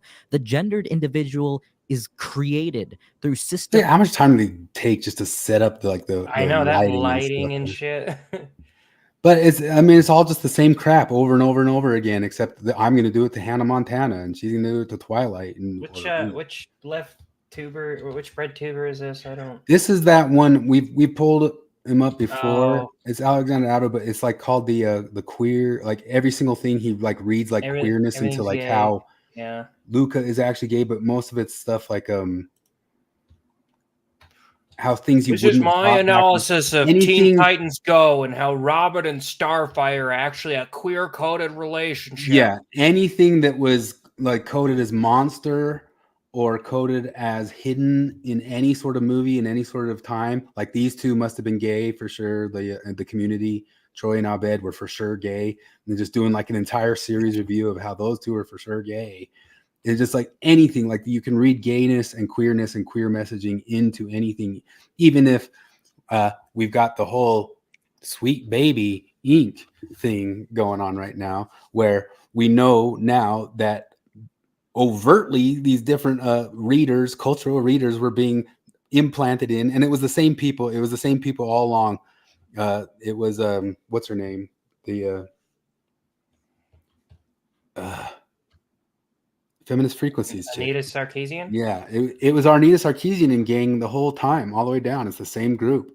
And this is one of the things that's tough about these leftist bureaucratic things is like if you quash one, it's just because they figured out some other sneaky way to infiltrate with some other name, and they're already doing it, and they're already there in it. But did you guys follow the Sweet Baby Inc. controversy at all? Yeah, I mean, yeah, just a little bit, but like I had no idea. That's one of those things totally blindsided by that. That was a totally new story to me. Yeah, well, I guess it just ultimately just barely got revealed and all that stuff. But I mean, they outwardly say that it's kind of funny because just like always, they admitted to everything they've ever done. It's just it was a whole different group than the Feminist Frequencies group, and they broke in and have been consulting on every single video game ever, and it gets linked to ESG scores. And it was always it's the same crew. All the same names were involved with it. If you look in like the names of the organization, amazing. Yeah. Wow, and they're all total frauds. Troy was saying that the second counselor in Relief Society presidency, Kristen May Yee, was a lead designer and artist for the Hannah Montana video game, and they worked together at Avalanche. Wow. What was did she know about Lacan? Did she like mix in Lacan into that stuff? Like was Lacan? Yeah. Did she try to subvert any of these young girls? Were they taking that into account all the way through? Yeah, let me pull up some Sweet Baby Inc. crap. But the Sweet Baby, but what I'm saying is that other guy that you were asking, who's this guy? That guy reads queer messaging into everything, which of course if any sort of right winger says, "Hey, that's queer messaging," they'll say, "You're a paranoid schizophrenic. None of that's true. What the hell are you talking about?" But then, of course, if you think it's good, yes, it's there and in everything. But that person overreads it into everything. Even worse than like the theorists who want to make everything what they want it to be are worse than any sort of like you say like some anti-woke person overreading wokeness into stuff. They'll scream at you like, "You guys are so goofy," but at the same time, all of their channels are about overreading that into everything they've ever seen. But then you have the Sweet Baby Inc. I keep thinking of Sweet Baby Gang. What is that? Matt Walsh? Yeah, Wow, that's Matt unfortunate Walsh's name, thing. man. The Sweet Baby Inc. people have been there all along, not just subtly writing it into stuff, just completely overtly putting it into everything.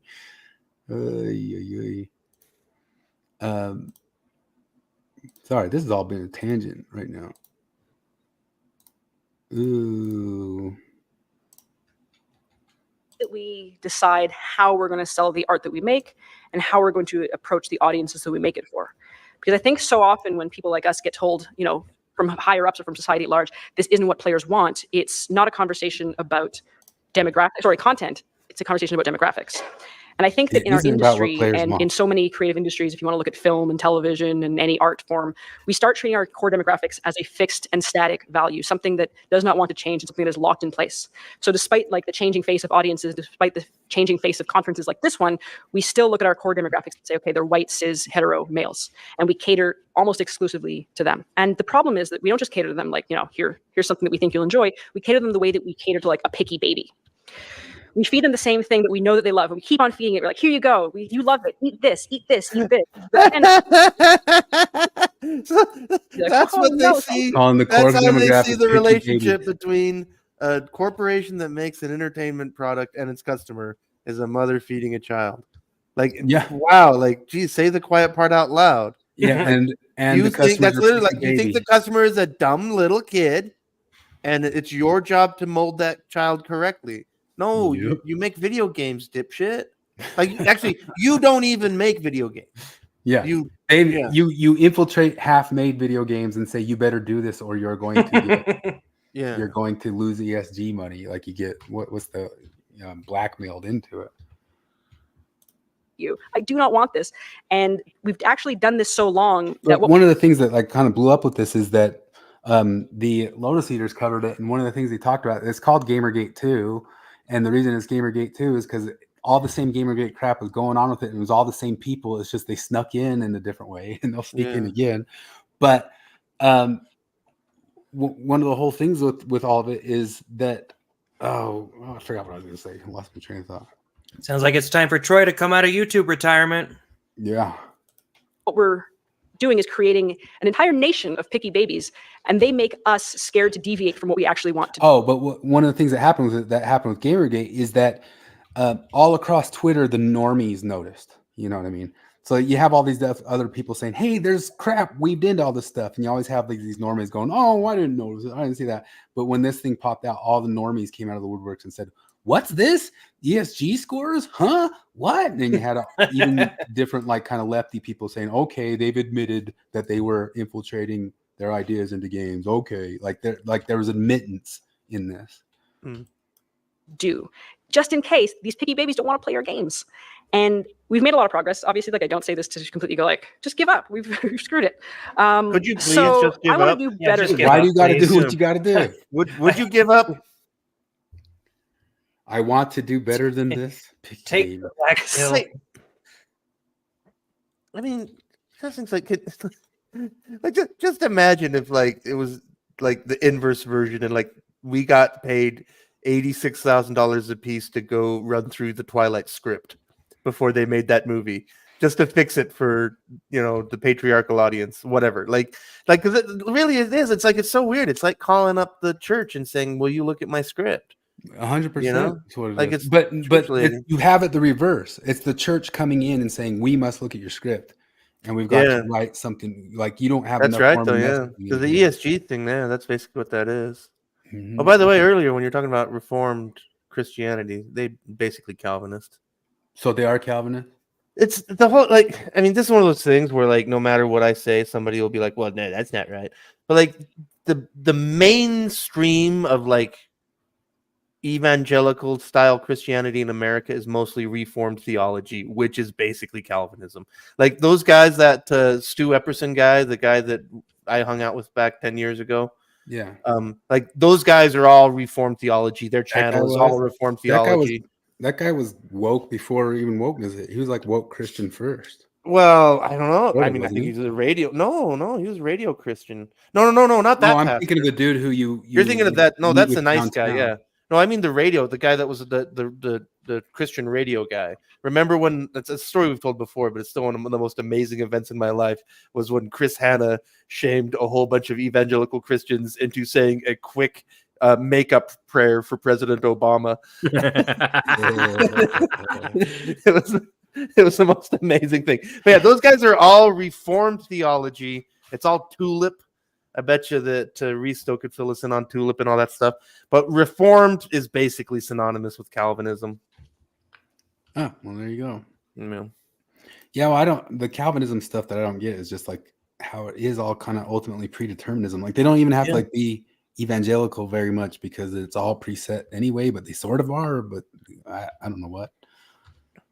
Yeah, no, it's kind of funny, like with Calvinists, because it's like, well, God decided beforehand if you're going to heaven or not. It's like, thanks. You know, it's like one of my favorite things, and it's like, hope I'm one of the luckies. Like the sixth verse of the Quran is like says like, and it doesn't matter because some of the people just aren't going to hear your message. They will never hear your message, and they were not made to believe. And I was like, okay, thanks, Muslims, for just putting me right on the first page. That's me. I'm that guy. You can just go ahead and leave me alone. Well, Vanderklay, I mean, it makes him pleasant in the sense of like, if God's going to work in you, he's just going to work in you. I don't have to say anything. Like, I'll just have my talks and thoughts on my own things, but like whatever you do or not, that's up to God, you know? And I don't say that to be like, oh, you know what, I'm going to dismiss all the hate and the abuse in our communities. But I do like to imagine that when we look at white guys, and there's several of you here, I think that when we look at you, we say, okay, you can't possibly enjoy this. But I think they want also enjoy this. She looks at white guys and says, you can't possibly enjoy what exactly? Like, is it anti-white propaganda? Because like we do enjoy it, we laugh at it. But maybe you want also to experience new and different stories. I think we need to just changing that identity. No. Aren't new stories. Idiot. We want good stories. Idiot. good stories. Step out of this rule that like white men can enjoy fantasy worlds, aliens, sci-fi, monsters, anything, so long as it's through a lens that looks exactly like them. Because if that's the kind of person that we're that was never once ever the case. Was never the case. Always going to cater to, you're never going to innovate. You're never going to change things. You're going to keep feeding the picky baby. And we cannot continue to try to create art under a system that is going to bar innovation for fear of a picky baby throwing a tantrum. Hey, maybe we can invite white dudes to play as other people and experience different things through someone else's eyes. And if they don't like it, we have to start. To be clear, when she says, like, what she means by throwing a tantrum is not spending $60 on your game. That's throwing a tantrum. I'm not buying your game. Yeah. For stuff that I don't know if that I'll pull up a thing, but Chris I forget, Chris Gore on his channel, him and his crew have been getting insider information. They call it the D files, the Disney files, and they came out complaining about the graphics of the most recent Disney movie, that one about the wishing, saying that the CGI in it was just terrible.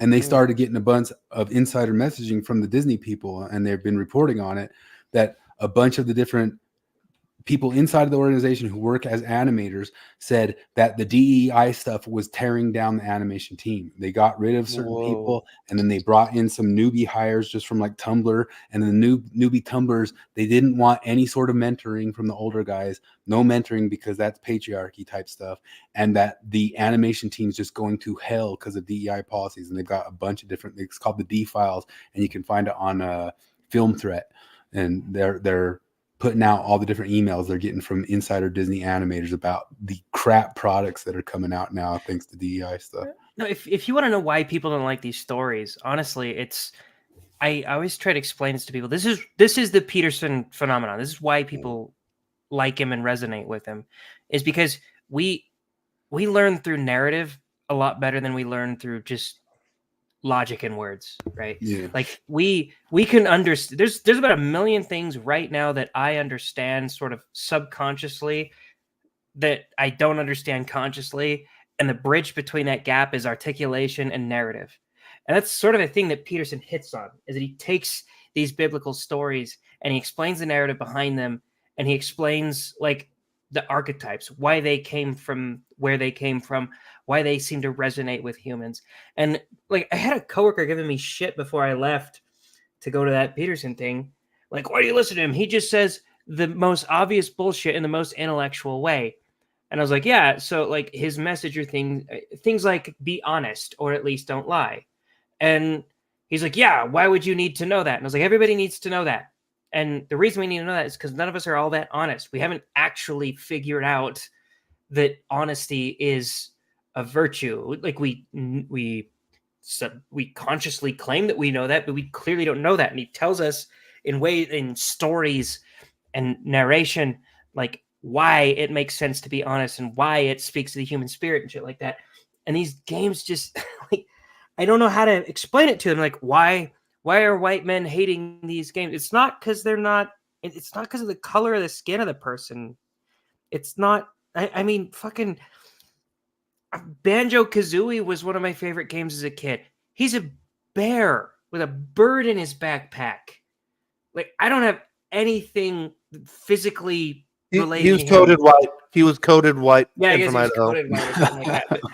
But like, you guys are fucking up narratively. Like gay. No.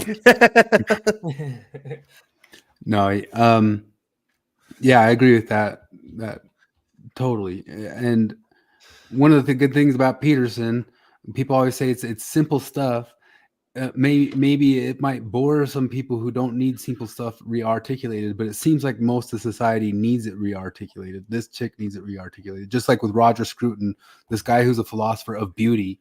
Like, do you need beauty articulated? But he even calls it himself, like it's the ineffable, like the thing that you can't really like articulate. But maybe we do need re-articulated. It's like we need people to stop and tell us what beautiful women are again. No, we don't, but we do. Like it's like we have to go re-explain to people that people like to look at beautiful women. People like to look at whatever, like superhero looking guys. Like, no, you're just being a picky baby. Like, no, well, I guess we got to re-articulate this. Somebody's got to put it into words. It escapes the mind if you feel like you need to say it right now. So maybe if we had somebody who could re-articulate to us what we don't really need articulated, that I like to look at hot chicks. But no, that's the thing, is these people giving me shit about going to Peterson. They're like, oh, you really like, I mean, if you think you need the message to be honest, then I guess like if that's what you need, like, no, the real humility is admitting that the help that you need is a lot more rudimentary than you wish that it could be, right? And I'm like, you got 80% of your stomach ripped out and still are overeating and are lying to yourself that you didn't take a shortcut and you made a good idea. Like, you go home every single day and do nothing but play video games. You ignore your kids. You're lying to yourself that that's an okay thing to do. I'm lying to myself in a lot of ways. And there's like this level of humility, and I hate it. That's one of my least favorite criticisms of Jordan Peterson, is that he says simple things. Like, yeah, we fucking need simple things. I need to know to be more honest. Well, sometimes stuff too is like we have simple ideas, like maybe you're navel gazing too much for therapy or something like that. But then somebody else comes along and puts it in that like nice little idea of the chemotherapy or something like that. And somebody helps you to articulate something that you didn't feel like you needed to articulate. But obviously we're talking to a world of newborn hatchlings that we have to retell them why honesty is good, or why trying is good, or why moving upward is good. And sometimes you're just like lost for words, but then you find people help you find the words. That kind of seems like what it seems to be. But start thinking we're not losing, they're losing. and we're losing because we're going to let them stand in the way of our progress and our innovation. And I think that we need to stop thinking that our like core marketing demographics have to define the exact demographics of our playable characters and of our cast. And instead, we start to assume that players do. I don't think we need to have any overlap between the people who spend money on our games and the people we make our games for. Why should we do that? We should try the demographic of people who don't piss buy them our games. off. Try to find a new demographic that won't buy it, and we'll blame the first group when the second group doesn't buy anything. Yeah, then shame the first group and call them bigots and racists. Yeah, no. Repeat 1,000 times over 1,000 different IPs. Yeah. Never learn. It's similar. It's like it's like the same kind of thing where it's like it's the fans, the male fans of women's soccer are the barrier to women watching soccer. It's amazing how that works. Like they blame the very people who actually watch the fucking game for being the reason why women don't want to watch the game. Like, okay, well, thanks. And it happens again and again, but they can't lose because destruction of the thing is just as good as being successful. Yeah. They never cared about video games or women's soccer. They only ever cared about social power. It's really gross. Anita Sarkeesian even said she didn't play. Is that thing today? Is that true? Did you see that? There's a thing that supposedly Anita Sarkeesian threw a wedding party for herself. She threw a non-wedding for herself on her 40th. She's single and. Is that real? Like that's really real. Oh, Jared, you haven't seen it? No. I posted in the thing. I'll pull it up. Oh man, I see. Like, because that's one of those things where like, is it Babylon B? Is it Jonathan in the AI, or is it Anita Sarkeesian in real life? You can't tell. This is real, 100% real. However bad you may think things are in your life right now, just remember you're not Anita Sarkeesian staging a wedding-themed 40th birthday party at which she didn't actually get married. She's such a fucking meme. That's amazing.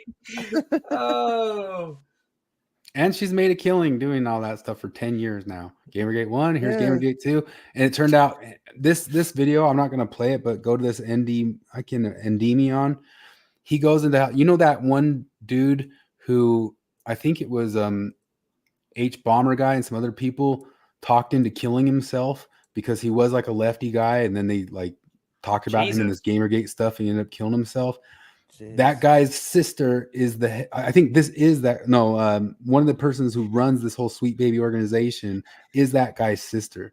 So a guy who got talked into killing himself because he got canceled by all these leftists, his sister carried on the message. What do they say? Stalin says like it just discards people and the message must go on type stuff. We want new stories, and that if we bring joy to our broad audience, it's going to encompass our core audience as well. Like, representation is this abstract idea. We're seeing it as this weird kind of thing that we can paint over what we're currently doing. But if we start having these conversations as facets of narrative, as facets of marketing, as gameplay, as art, I think that we're actually going to be able to move beyond it. Because when we sequester advocacy into this one series, what we risk is like preaching to the choir. And while you guys already know this because you're here, what's old to us can be innovative to somebody else. So the goal, as you can see, is to reshape the industry to fit their new world image. Jesus Christ. But we already knew that. Yeah, it's so goofy. So Gamergate 2's all going down because that's all gotten exposed again. And then I can only imagine that. One of the things, the very first time I went to Peterson, what I wanted to ask him is, it was just going to be like what his guess or hunch would be of how the nothing, I called the nothing, the postmodernists, all the types of people moving into everything and infiltrating. Like once they get exposed, once they get named, how do you think that they will disappear and reappear again? Because they will. What's your prediction of the future? Because they're not going away. They're not going to stop. They just rename, they rebrand, they rehide. And this is just Gamergate 2 is literally just the same people rebranded, and they were already broken in. Yeah. No, because one of the most amazing things in my life that I had already learned by the time I was 16 years old. Because when I was 11 or 12 years old, I learned about Peter Popoff, who was a faith healer that got just totally exposed as not just a faker, but a complete and outright straight up fraud and that dude was a piece of shit. Yeah, He's a right. But like, nice but little- already, and like that's things like he got exposed on the Tonight Show in like '84 or '85 or something like that. He was And I selling remember like, Miracle tonic water last year. yeah, no, but and that started in the '90s. I remember like, holy shit, that's Peter Popoff on TV, and now he's selling holy water. And like, yeah, and it's just like, oh, nobody learns, nobody cares. Like, I mean, well, like homeopathy. Homeopathy has got to be the single greatest, most lucrative scam, most brazen con job on the history of all of humanity is homeopathy. Because like, and it's funny because like when people always ask me like, because I start talking about it, and it's like, well, what is it? And like, you won't believe me if I tell you. Like, you'll think that I'm like being shitty about it, but no, like, but it's water. Like homeopathic medicine is water, and that's what it is, and it's pure water. And according to them, that's the point. And there's all this got wonky stuff but like that's all that is. And it's just amazing because it's like it's a $5 billion industry, literally packaging water in pill forms. And then and like because when it's just like some when it's your divorced English teacher who's like, oh, I feel like I'm getting a cold coming. I'm going to take my homeopathic remedy. But I remember it's funny, like I don't know, more than 10 years ago, I got paid a couple $100 to sleep over at an acquaintance's house to take care of their dog who was recovering from a ACL reconstruction surgery for dogs. And on the first night, I've actually got a lot of good stories about that. They were lesbians. It was wonderful.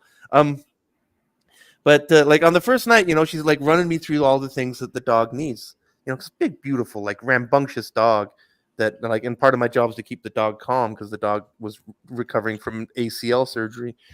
For a dog, it's funny, like soccer players retire over this shit, but here we were taking care of the dog. I was gonna say, like, I don't know if I would get an ACL surgery for my dog. Dude, these were lesbians. This is the child. I guess. Yeah. That always blows me away when somebody's like, "Oh man, I had to take out a loan to get a surgery on my dog," and I was like, "Well, I mean, it's a dog." I don't know. But, I like dogs. I've just become so callous toward animals since I've had kids. But so like she's running me through the whole dog's care routine, and we get to the medication, and she's like, "Okay, this is the antibiotic, and this is a tranquilizer medication," and she gets to the last one. She's like, "This is a homeopathic painkiller. It doesn't seem to do anything, but I give it to her anyway." And I'm like, "Yeah, you're not kidding." And I guarantee you paid like $38 for it. But like, I didn't say any of this out loud, but it's like, yeah, like, no, you're right. You're damn right. It didn't do anything, and it's like, it's just kind of amazing because like the placebo effect didn't work vicariously for her. I'm sure it works for a lot of dog moms that like they think that the homeopathic dog medicine. I mean, the same kind of person that thinks the vegan diet is working out for the dog is the kind of person that thinks the homeopathic medicine. No, but like, man, it's one of those moments in my life that like I wish that I had like immediately. He used to work at a veterinary hospital that had proton beam therapy for pets. Proton beam. Jeez. I was like, there's so many moments in my life that I regret that I didn't like immediately go and write down in a notepad. But like, because I was being paid to stay the night to take care of the dog, and because the husband of this lesbian couple, and I mean that because one of them was totally butch and one of them was way less butch, and the butch one like worked all day. The butch one had a job, The butch one had to take care of all this. The butch was the one that like walks up to you and he's like, "Women, right?" No, well, see, that's what I'm almost getting at. Like that's what I. You should show her home math videos, and she'll be like, "Oh yeah." Well, it's just fucking bitches. So, because I was there to take care of the dog, like part of my job involved sitting on the couch with Mr. and Mrs. Lesbian couple, and she liked to watch 16 and Pregnant. That was her show, right? Oh god. And we're sitting on the couch, and like and this lady like and I'm saying all of this with love, like wonderful people, but like she was just a total like bull dyke lesbian. She wore flannel and jeans, and she was sitting there with a 32-ounce can of Miller. And the phone rings, and it's like Mrs. Lesbian couple, and it's just like I just hear the one side of the conversation. It's just like, yeah, yeah, I got home at 5. No, I'm not drinking. And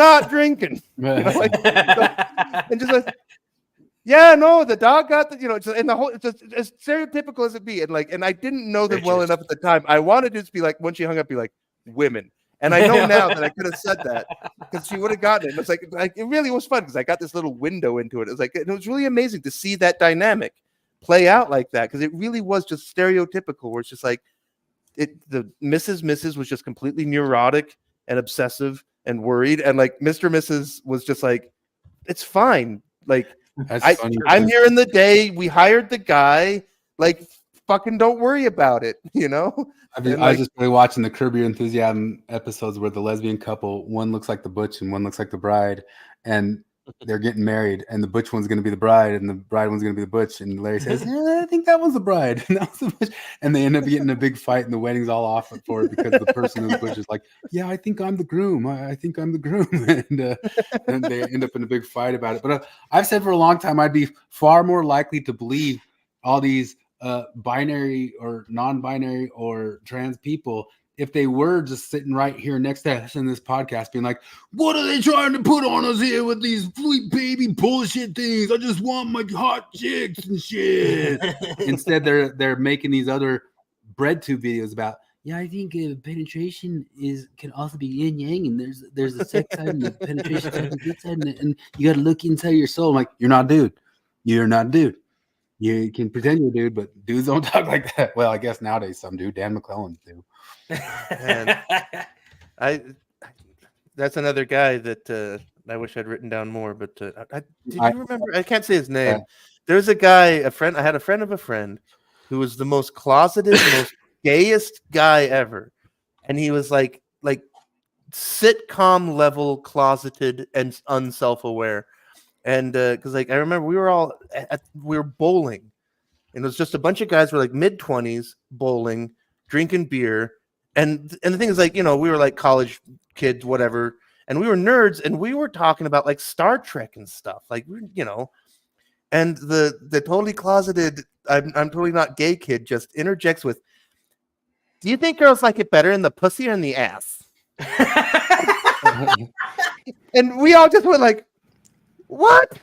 Like, well, it's like we're guys, like, dude, what are you doing? Like, no, like, let's talk about women. So come on, we're like, even the bowling alley, what are you doing? And because the other thing is again, I wish this is something I wish I had on film because it just seemed so unbelievable. Is that I had my friend and gay roommate who was openly gay, and we were watching Erasure videos because he's gay. And I like Erasure because I'm just a little bit gay. But we're watching Erasure videos. What's your and number? What? No, what's your Johnson score? I'm actually not really gay. I just have some. The Kinsey scale number. My best friend in high school was gay, so I like a lot of gay music now. I like Erasure and I like Men Without Hats. But we're watching this video, and Andy Bell. Try to discover little something to make me better. But I actually have I teased him for years that there are exactly 5 good Erasure songs and the rest is forgettable, and it was a whole fight we had. But anyway, we're watching Erasure video, and Andy Bell, extremely gay man, singer of Erasure, is on the stage, and he's almost nude except for sequined Speedos with big, super realistic angel wings coming out of it. And I make some kind of comment about well, that's kind of gay.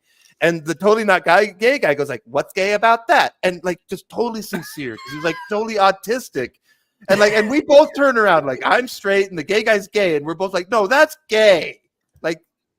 Gold sequin Speedos, angel wings. Also he's almost 60 and incredibly fit. Gay. All of that is super duper gay. Speaking of that, the Curb Your Enthusiasm episode where he comes across that gay kid and he gets the gay kid he gets him a sewing machine, and the parents get pissed hey, why'd you get him a sewing machine? He goes, because how dare you? The kid's all, oh, I love it. But I got a dildo Dan real quick, but the only reason I'm pulling this up because he hit on all the hot things this week. He's backing male breastfeeding once again, And doubling, tripling, quadrupling down on men can breastfeed. And he took Well, some this is people just such a down. dumb little technicality. They're like, if you give men the right cocktail of drugs, Yeah. they can kind of lactate sometimes. And it's funny because people kept pointing out to him, like, well, oh, yeah, And but if you use supplement, it you with can formula. Yeah, if you use baby formula and creepy science milk.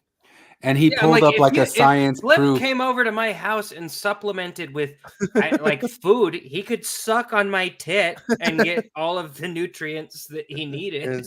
And Dan pulled up a Dan. science proof of a self-report that a person breastfed a baby for 6 weeks. That wasn't a proven, like, a study done by scientists. It was a self-report that a guy did it. But great proof. Dang. But he also hit on the Bible doesn't say anything about modesty. We were joking around and saying that, like, he has like 7 topics. He just rotates the same 7 topics over and over and over and over again. And that's when, I got to pull this thing up. His boo, get better material. He just does the same stuff again and again and again. But compare this. This is, once again, I'm only pulling this up because this was the week of Peterson. Switch. We're still on. Did you do a switch? Yeah, I'm back on. No, we're not. We're not getting switch because we don't know what's Dan's going on. dildo thing was up on there. Okay. Dan McCran. So I'm more than sure if he sat or was invited to go to that Peterson concert and sat and listened to all the Abraham stuff, it was just one great big, no, actually, the whole entire thing. And me, frankly, with like the Bible and all that stuff, I don't really give a crap about that actually stuff. I kind of like the story that he pulled out of it for himself. I think people can pull good stories like that out of it if they want to think of it that way. Fine. Oh yeah, no, you know what I was thinking? I was going to say this when I was in the shower. You guys were talking about it, but one of my comments, I'll just leave it to the one. But thoughts I had is, like, if I was being my most cynical, well, not my most cynical, but I was being pretty cynical about the Peterson talk, is that, like, it's the world tour level equivalent of the open up the scriptures, point your finger, and make a lesson out of it. Yeah. Like, it's a little bit of that, but just done very, very well and by a very nice, well-meaning, intelligent. McClellan will say that's all just to reinforce right-wing authoritarianism. Yeah. And that's not what that scripture means. Yeah, but Jordan Peterson, the guy who's like, try just watching porn twice. But we could listen to that Abraham story that says, seek the call to action, be better. Yeah. Once you reach there, you got to get there again. You got to always go to the next level, go out into the world and be something, sacrifice something. Drop some things that are no longer needed. Go out into the world. Oh, terrible heuristic or whatever. Terrible. Well, did you see my name? He's just a reactionary. Because my name today is because, like, I did not have sex with anybody during the whole Jordan Peterson conference, and it just proves that he's the king of incels. Didn't have sex at the incel conference. I did not have sex at the incel conference. King of incels. Jared, what's yours among the 10? Oh, that was a Jordan Peterson thing. He says that you got to find 10 good men in. Oh, yeah.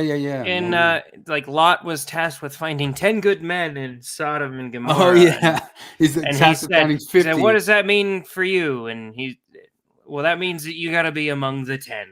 I thought it was pretty funny. He said, "Find 50," and he's like, "Oh, how about 40?" I know. How about negotiation. 30? Yeah. He defined himself as somebody who wrestles with God. But if you get somebody sciencey and smart about scripture stuff, you can get better understanding of the world. I wonder also, like, does Dan realize that he kind of did himself in with that logo? Because it really is like data divided by dogma, which is kind of, which is literally like, it's like it's like a Freudian slip of what he does.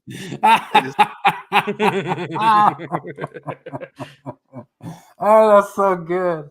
Oh, data divided up by dogma. Oh my God. That's what he does, and that's how he represented himself. And he didn't realize it.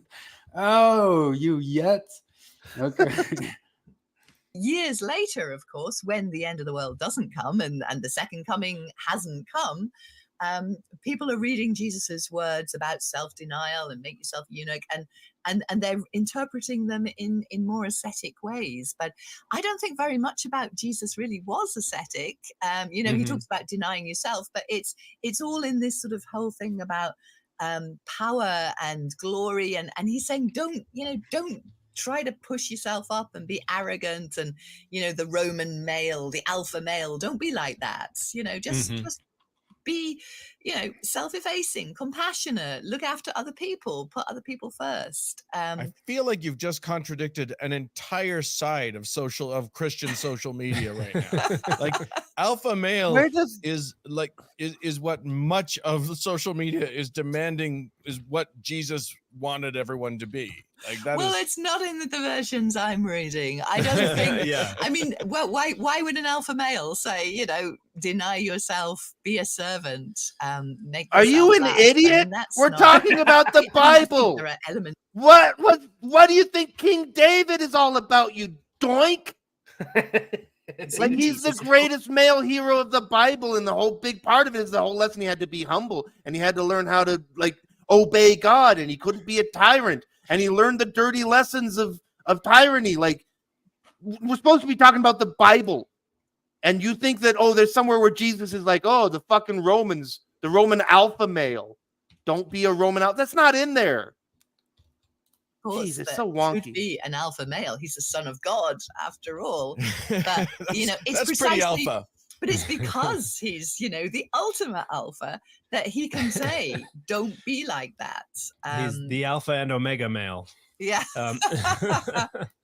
Shut up, nerd. That's what's on offer, folks. So that's really bad. That's just, I don't know. It's stupid. Yeah. And also Jesus, I don't know. He was an ascetic. Like that's the whole thing is he never had a home, right? He just traveled. Like he'd curse the fig trees after the lunch. Like, he made if he needed fish, he did it magically. Like, I don't know. Just so weird how they have to do all that dumb reading into it shit. Those are the different things that are on offer for you, young men. We had the week of Peterson, and you've also got all these bread tube people saying, well, gender penetration, and Dan saying, be a non-alpha male. Which one speaks?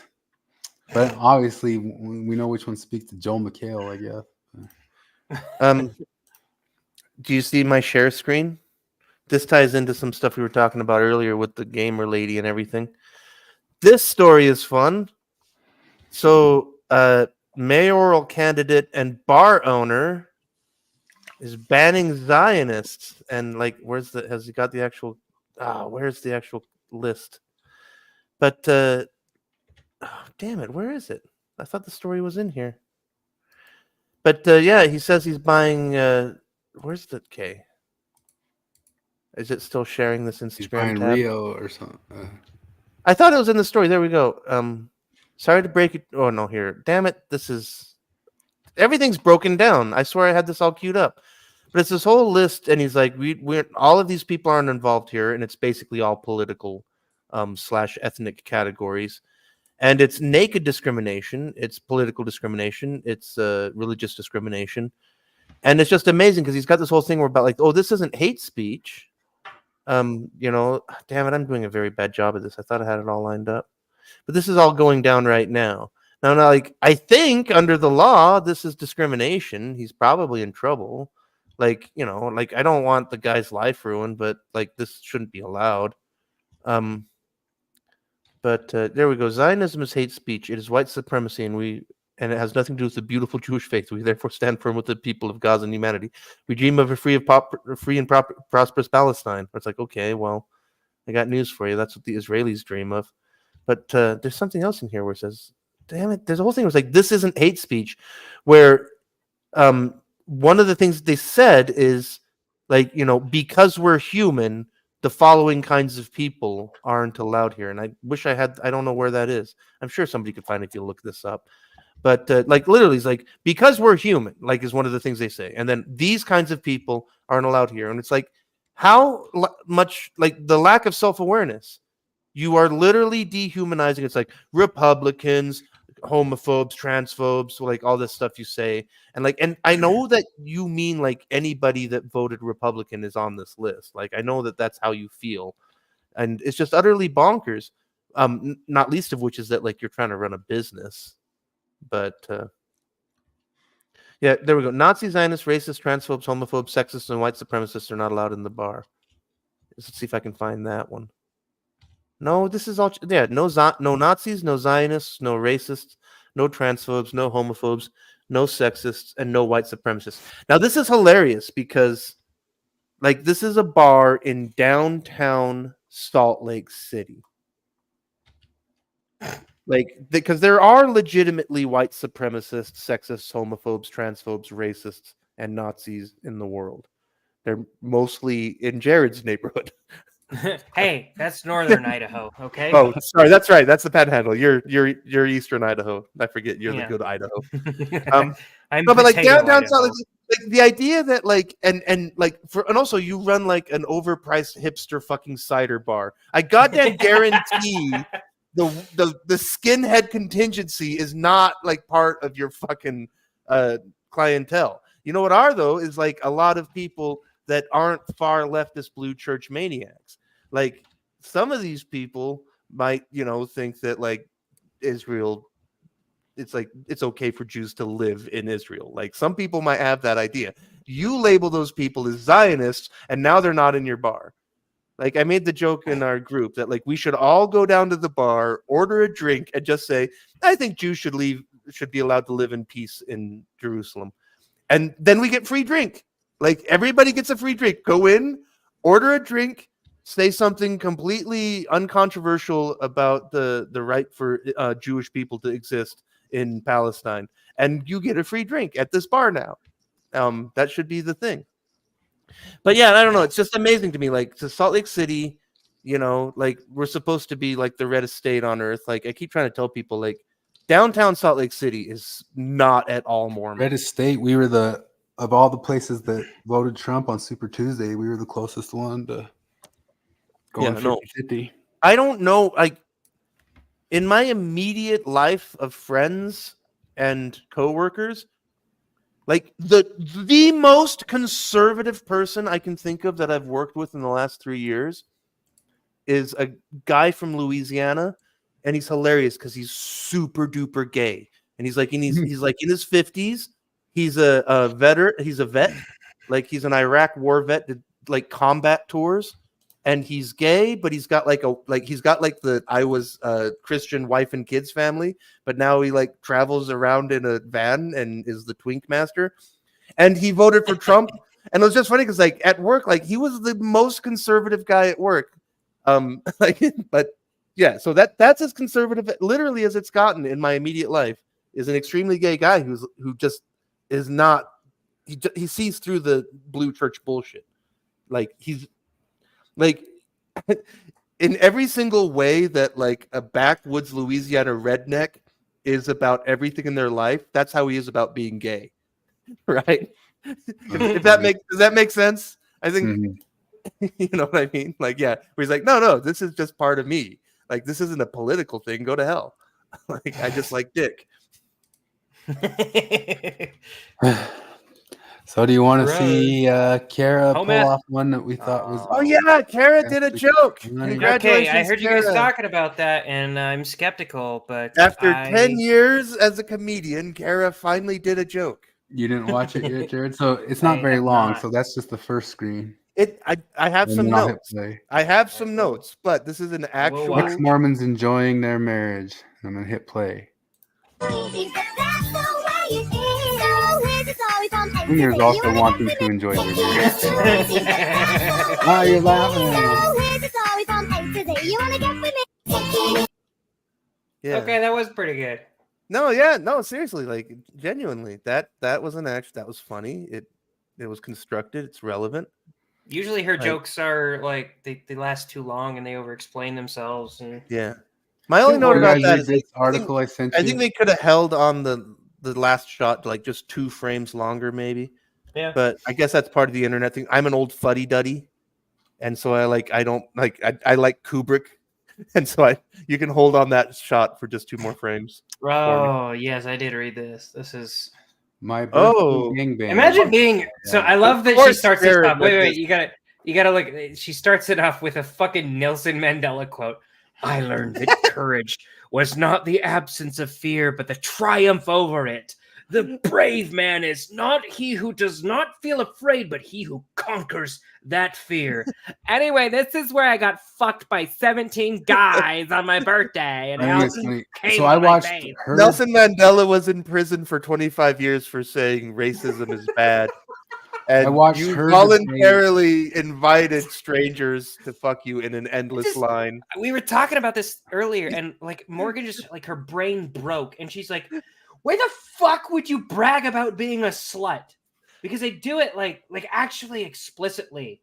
They just and I don't understand it as a woman how you could possibly think being a slut is an accomplishment because they're trying to pretend that it is in some way. Like I'm brave because I had sex with all these men. It's like, do you know how easy it is to have sex with men? Like I could do it. Like if I wanted to do a gangbang next week, I could organize that in a week and be like, a bunch of dudes come over and come all over me. They would do. Men are disgusting sexually. It's not a fucking accomplishment getting a man to come on or in you. So the gay redneck guy I was talking about, like it's funny because like he was like one day at work and we were like we were talking about this kind of thing and he talked about the toe tap thing. And like just confirmation, it's totally 100% the Larry Craig Idaho toe tap thing. You know what I'm talking about? Like you go to a men's restroom, you go to the men's restroom and like you put your foot under the stall and you tap and there's there's a whole language and code thing. And like there's like because Larry Craig, is that the right guy? The senator? It was Larry Craig. Yeah. We got rid of him for soliciting a gay prostitute. Well, and we still haven't gotten rid of Mike Crapo despite his various DUIs. It's just a random tap under the stall. It wasn't soliciting a prostitute. Is that there's a famous bathroom at the Minneapolis International Airport. Like I forget what I was like. There's like I went down this rabbit hole once. I don't remember a lot of the details, but there's a legendary bathroom there that was famous in like even in the like pre-internet era as being like the gay random sex hookup bathroom or like and there's these places all over America. Like, and in the pre-internet age, there was like this whole network of information and pamphlets and this whole whisper network of how this shit worked. In the internet age, it's all, gone to Grindr now. But that's where Larry Craig got busted, is in this bathroom. And like, there's the whole toe tap thing. Like you tap your toe and it means you're interested in sex with an anonymous male stranger. And because that thing's like in November when I went to UK, I stopped in the Minneapolis airport. And I made the joke to one of my gay coworkers is that like I thought about like I wanted to go into one of the bathrooms and just go, I'm asking for a friend. Is this the anonymous gay sex bathroom or is it on Concourse B? I've been, but obviously I didn't do that. Am I in the correct terminal? Yeah, for some anal.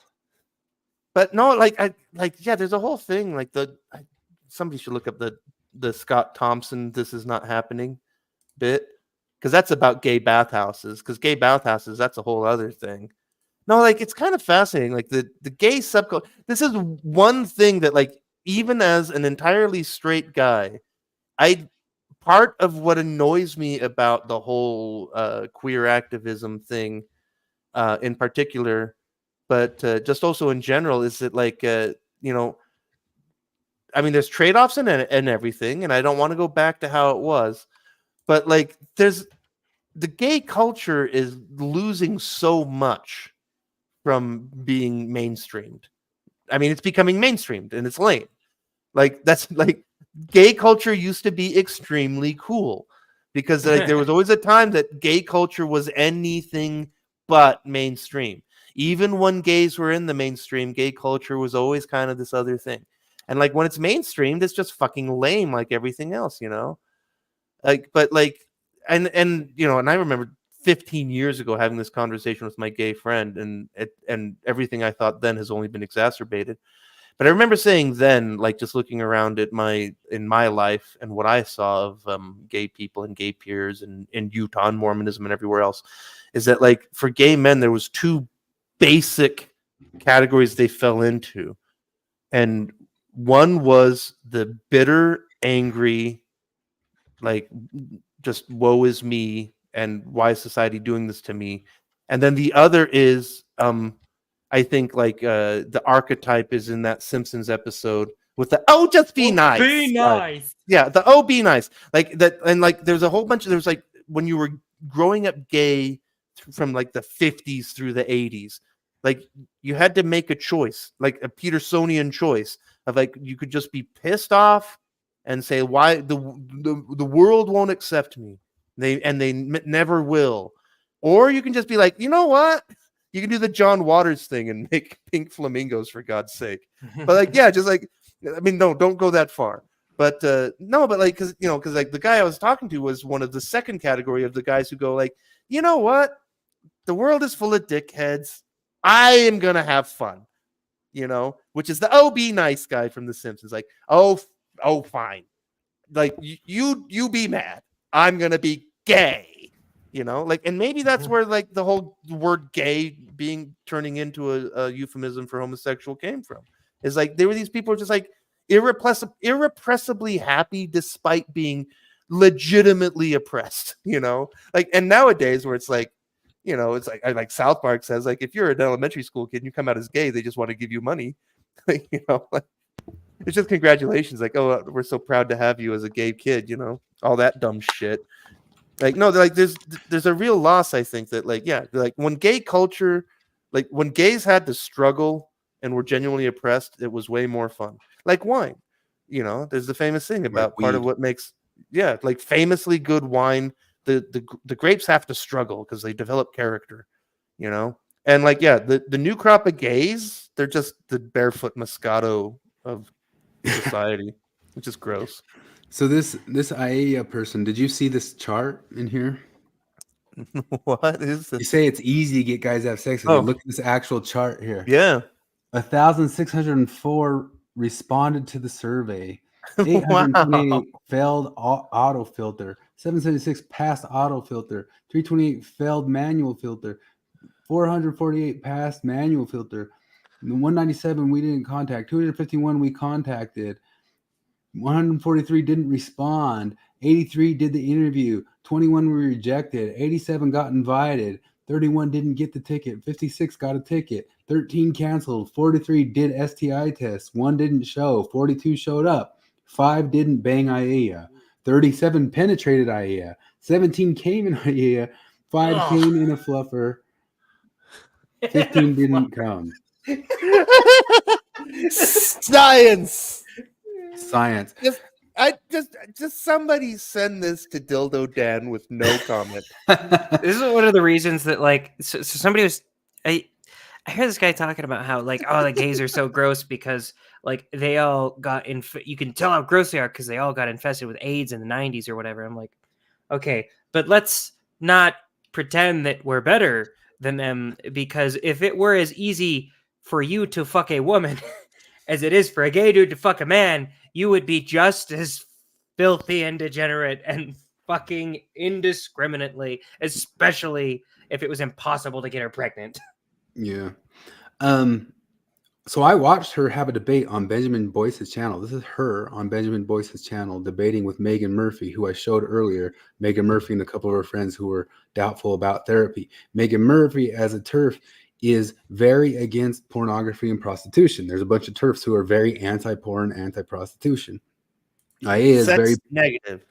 Yeah, and IA is very sex positive, and had this whole debate with her about how her 17 men came inside her. And it's funny, like, yeah, like, and like, it's funny because, and we're gonna have this whole conversation, but if we were Jordan Peterson, we would just cut this off with the Bible of moderation in all things, like, just to both of these ladies, like, fucking relax. But this is so funny to me because I Maybe remember. You should only if you can if what you're taking every week is 17 loads of cum, then maybe start with, I don't know, 16 loads of cum. I don't know. We don't need AI. We don't need AI, Jordan Peterson. We can work down and we can maybe just And a that one bukkake little next cum is week. like a sacrifice. It's You a start sacrifice. You Abraham's You're adventure. sacrificing lords to the face, you know. It's like not good. This That's the debate. clip. This debate was over a year ago, January 20th, 2023. And I remember one little part of it, and it tripped me out when I was listening to it because Megan's a super feminist, even though she's sex negative. Ia is a super feminist, even though she's sex positive. Benjamin finally asked him the question, like, what about kids? And how does that factor into your sexuality? And watch them both act like, what are you talking about, fucker? Like, what? How does sex, the meaning, the value of sex change in relationship to starting a family, having kids? And what's the calculus that you guys have done thinking through that? I mean, I've never wanted to have kids, so it doesn't factor in for me. I'm not interested in babies and never have been. You have your dog, I guess. I like sex. I'd also, if I want to have children, I think I'd like to do it through like embryo selection and IVF and stuff, though. Oh, so I'm probably never going to have the experience of getting What I think about it is like it just flies over their head at all that it factors into their evolutionary psychology. What the fuck would I think about kids? It's just not even in there. Maybe bumped into me. Right. So you're both on the same side of the liberated woman, the non-mother, non-trad wife. You guys both aren't trad wives. That's something that you share. No. I'm definitely not a trad wife. Okay. Got that down. But it's not because I'm against babies. I mean, I think that motherhood and having children is extremely important to most women. I just am not interested, and I enjoy my life and my freedom, and I have other priorities. Yeah, I'm just sure that the entire conversation would be different if somebody was thinking in terms of family planning. And without that, sex has a different value. Outside of the family, sex has a different value.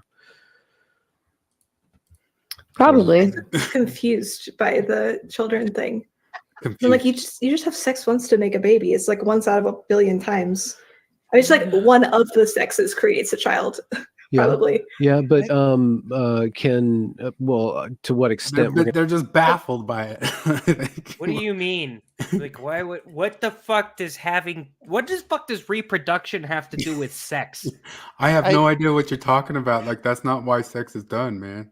This is totally tangential, but I'm drunk and high, and I just want to see this exact thing done.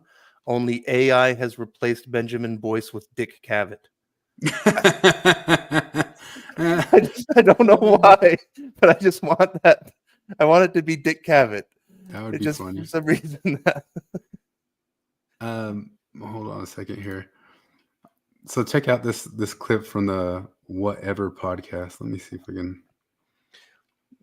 It might take me a second. Oh, and AI can make them all smoking. Everybody's smoking because of AI.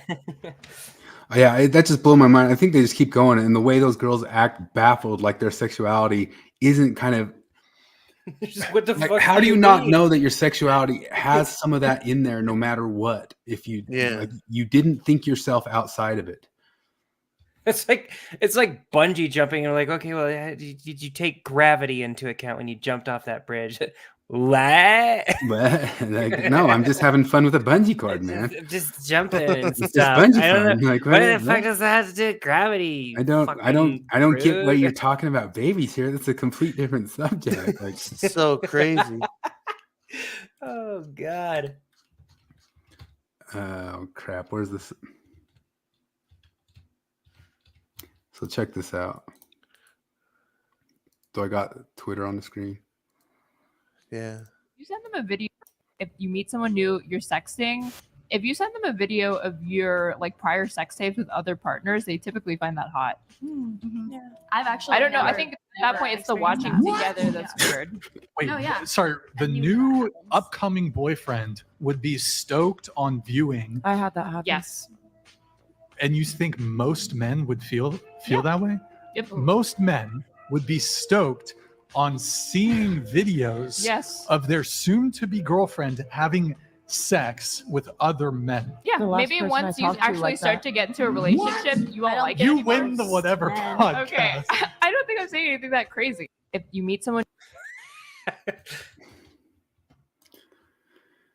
That's the world we're in now. Jesus. You guys are just flabbergasted. No, that was.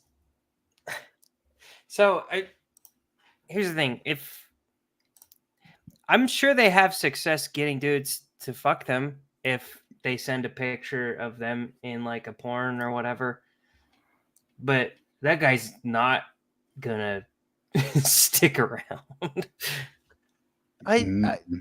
Yeah, I don't know. Like, there's a lot of things I don't get about that. Like, because I mean, in an extremely visceral way, like, oh yeah, like, oh, just go. It's free sex without consequences. You know, that isn't that the ultimate dream? But like, I just feel like I'm evolved enough that I'm like, well, no, I don't want any of the downsides, thanks. And like, one of those is like, well, just the shame involved. Like, no thanks. You know. But I guess there's that percentage of people. And then I guess, I mean, some of them, like, I just kind of wonder, like, if somebody's like just completely sad and devastated and thinks like, well, this is my only way. I wonder. But yeah, no, like, then when you got there, like the psychology, like to maintain an erection and be able to do that in that situation, like that, there's something going on there for sure. Once again, like you should reference the Scott Thompson's "This Is Not Happening" Comedy Central special. Because the whole story is about a gay bathhouse, and it's all about these kinds of things. Yeah. He says that in the gay bathhouse, what is it? There's the trapdoor spiders, and then there's like the wolves. There's like the predator, the hunter gays, and then there's the gays that are just like hiding and I just want to jump on your cock and drain you of all your fluids.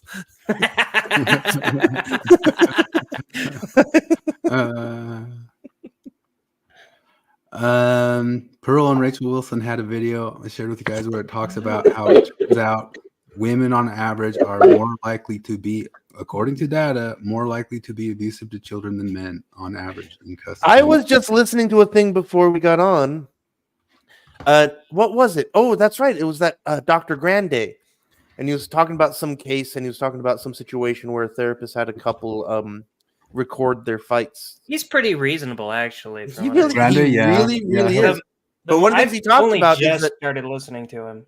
But one of the things he talked about was that, like in the analysis, like the analysis that has been done on the recordings of couples fighting, what they found is that, like, in situations that got physical, and statistically, like with the men were, the ones that were physical, like in those situations, there was an escalation, and the escalation was always verbal, and it was always the man matching the woman, and like it was the woman ratcheting up like the verbal escalation until the man finally switched from verbal into physical mode.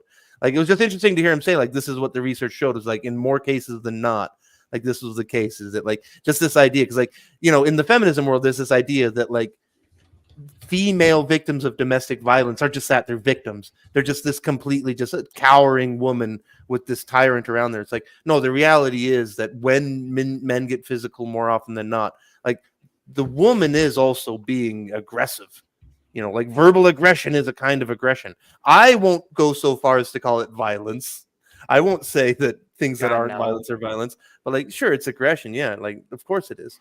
But yeah, it's just fascinating to hear that. Just kind of like, again, like, because Dr. Grande seems pretty just straight up and neutral. Like, yeah, the actual research is that like women have a role to play in domestic violence. Like, Dr. Grande, like on political things too, like he'll go over stuff where right wingers are goofy. He'll go over stuff where left wingers are goofy. He's straight down the middle. Yeah, I was shocked that I really expected him to be pretty like biased left.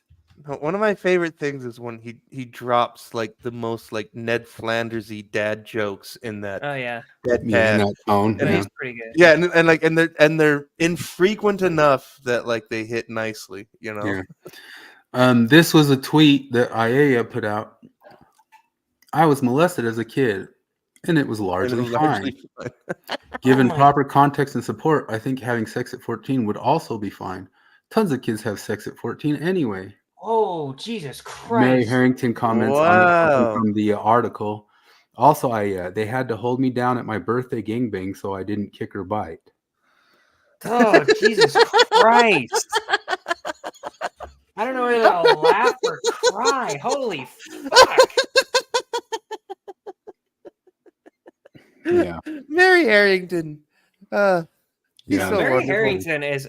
You'll have to ask. You can ask Morgan about this. That one of the phrases that fucked me up more than anything is her phrase about what is it? We can't take something that was functioning properly and break it. Yeah. Mm-hmm. That That was the think first time about that. transhumanism was her.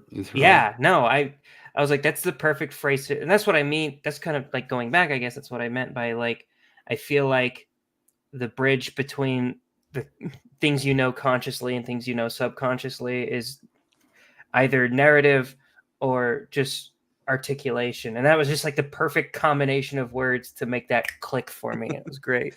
Yeah, I love so much of what right-wing thinkers are just putting the ineffable into words. I guess the stuff that everybody knows, and you know it, unless you've talked yourself out of it with so much leftist talking, because those guys are verbally gifted. That's one of the things that Heitz pointed out since forever. Like the left is generally more verbally gifted, and there's not a lot of conservative thinkers that are verbally gifted.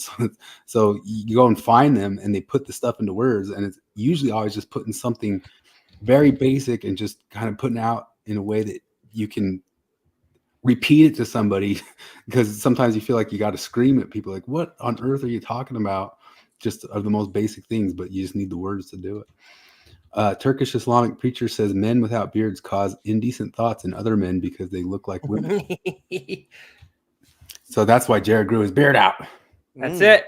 Have I been causing indecent thoughts? You didn't want a gentlemen? birthday gangbang. You were lying about that. Oh God. All right. So this whole thing, I don't think Flip looked at this. I know Jared I did, but don't break it away already. But did you hear about this, Flip? Because only a little bit. You already know. I was gonna. No, I did. Literally getting ready for my shower before I came back on. I learned about this. So this guy talks about he was put into prison because of racism on the Joe Rogan podcast about a month ago. Who would say, "You doing that for what reason? Nah, you can't do that. The rule says that you can't do this. You can't do this. This is what the rules say." And the rules of the prison or the rules of the streets? gang, the rules of the street. Yeah. So I was a rule guy, and they just, it was to their advantage to get me out of the way. So when I decided to take a step back, they were like, "Yes," and it was to my advantage as well.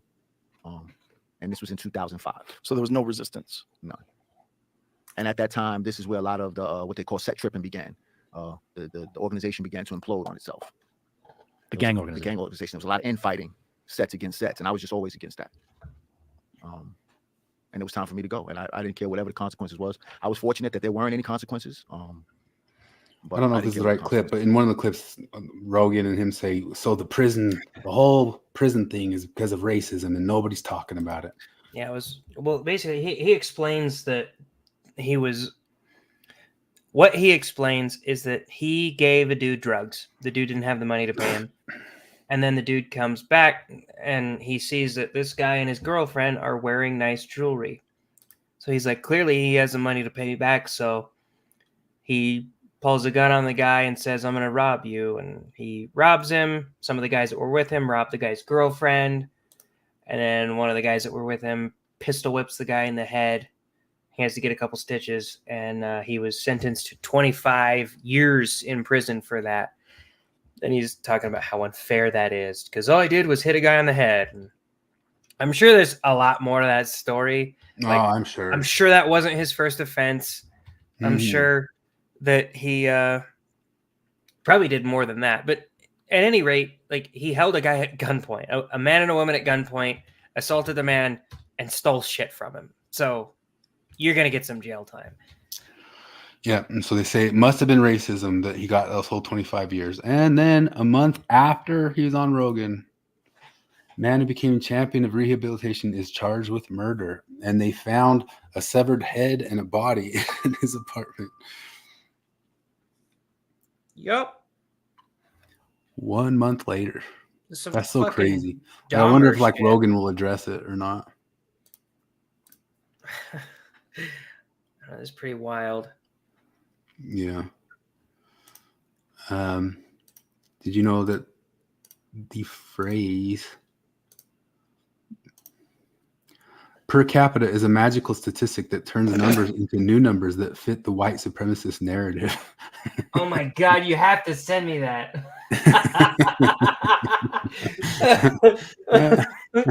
We've been talking about, me and my friend from work, we've been talking about how there's just so many people that we know who just don't understand per capita. Like, the second, like, you could say something like, men are generally more athletic than women, and they'll be like, that's not true. My wife's more athletic than I am. Like, she can run a mile faster than me. Like, well, no. There seems to be like a letter, an IQ that, like, once you reach that IQ, once you go under that IQ, you just cannot understand per capita. Because I've met these people who are just like, no, I don't. What do you mean? Yeah. So one of the funny parts, one of the funny examples of this was when I was at work. I might have told this story last week, but we're comparing the cities of San Francisco to Santa Fe. Santa Fe, obviously, much smaller, like maybe 100,000. San Francisco, millions. And one of my friends is like, Santa Fe is actually like one of the richest cities in the world. Sorry, one of the richest cities in America. And the other guy's like, well, actually, that's a dishonest way of saying it because the only per capita. And we're like, well, yeah, that's the only reasonable way to compare those like cities because they vary so vastly in size. And he's like, well, no. And he spent like 30 minutes trying to explain to us what per capita means. And we kept trying to tell him like, no, we actually know what this means. But if you're going to compare something with a sample size of 3 million versus something with a sample size of 80,000, you can only do per capita. You can't do raw numbers, and it just didn't compute. It was insane. Yeah. So yeah, look at this screen. Can women be happy? I'm serious. Look at this. Scarlett Johansson, a rich, successful A-list actor with no real problems, bitching about how hard it is to be a woman in America, and next to her, Mila Kunis, who looks like she wants to die. I've met women who have followed their career and others who have gone down the marriage, raise a family, early path. In both groups, the only women I meet who are happy are the ones who highly disliked modern feminism. Jared, and did we show the clip of because when you're talking about just now, we're talking about their inability to understand statistics. Do we have that clip of Matt Walsh and the feminist who doesn't understand bell curves? Oh, it was Michael Knowles. Or Michael Knowles, yeah. Oh, that was amazing. And like, I don't even like Michael Knowles. I'm like, yeah, I'm no, but like, yeah, that's one of this. those things. Like, you don't have to know anything. You don't have to know who Michael Knowles is. It's totally irrelevant. Like, the clip stands out on its own of this like dingbat feminist who does not literally is completely. Well, she's trying to explain to him that women are smarter than men. And it's because she's showing the bell curve. He's trying to tell her, well, no, it's not that women are smarter than men. Here. It's that women are like, men are more the extremes. There's more smarter men and dumber men. Women stay more in the medium. And she's like, no, because the curve is higher. There are more women of average intelligence than men of average intelligence if you look at a bell curve. But because the female bell curve peaks higher, she thinks that means women are smarter, and they get into this whole thing. It would be better. He just starts laughing. He's like, "No, the IQ is the x-axis," and she just like blankly stares at him, like, "What?" Risto, if you have no idea what I'm talking about, you should look up and go on YouTube and look up Erin Pizzey, ERIN, Erin, PIZZEEEY, Erin Pizzey. Erin Pizzey in 1972 opened the first battered women's shelter in the world, and boy, does she have a story to tell. I'll do the spoilers right now. She opened up the first battered women's shelters in the world to address the real need of a place, and also just generally raising awareness about the inadequacies and inequalities of the legal system, particularly in the UK at that time, but in the West generally. And and all this stuff. And she tells this whole amazing story. And then she tells the story about how she was chased out by a bunch of angry Marxist lesbians who threatened to kill her. But also, like, she tells the story of trying to open up a shelter for men, because she talks about, like, as soon as she opened the shelter for women, one of the things she immediately realized is that the vast majority of abuse is co-abuse. Like, these women, these women legitimately needed a place to be safe, but they were not just victims. They were also almost all abusers. And she describes how she tried to open up a shelter for men, and she like went around to all the same people who were happy to throw money at her to open a shelter for women, and they wouldn't talk to her about opening a shelter for men. And she ended up having to come to the United States to escape death threats from Marxist lesbian feminists that took over all the battered women shelters in the UK. It's an amazing story. I gave away all the best parts, but you should look her up. She's a fascinating lady. She lived a fascinating life. Like she was as a little girl, like her dad was like a British diplomat or banker or something like that. So like she grew up in like pre-war China. She's an old lady. Anyway, fascinating stuff. Check this one out. I like this. I don't know if I shared this one with you guys already. Me explaining to a Gen Z my parents' hetero findom pay pig consensual breeding fetish co-parenting situationship, a Catholic marriage.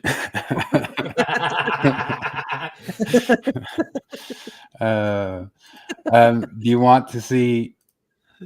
Oh wait, check this one out. You guys know the Dune story? You guys like the Dune? You watched? Oh yeah. I'm only peripherally aware. I've never actually Duned I like this in meme. any form. The book is fantastic. Now the story of a wealthy family who lost everything, and the one son who had no choice but to keep them all together. It's Arrested Development. That's funny, even if I haven't seen the Dune. I know enough about Dune to know that's a good joke. I can't read this whole thing now, but look at this. This is a thing in 1909.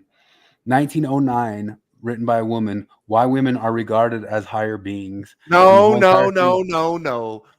had no rights until 1998. The whole entire story, if you read the whole entire thing, is about how women are the socialites and they spend all the money and they get all the stuff, and they're the ones who are actually smart and sophisticated, and men are just dipshits, and we have a more equalized world now and all this sorts of stuff.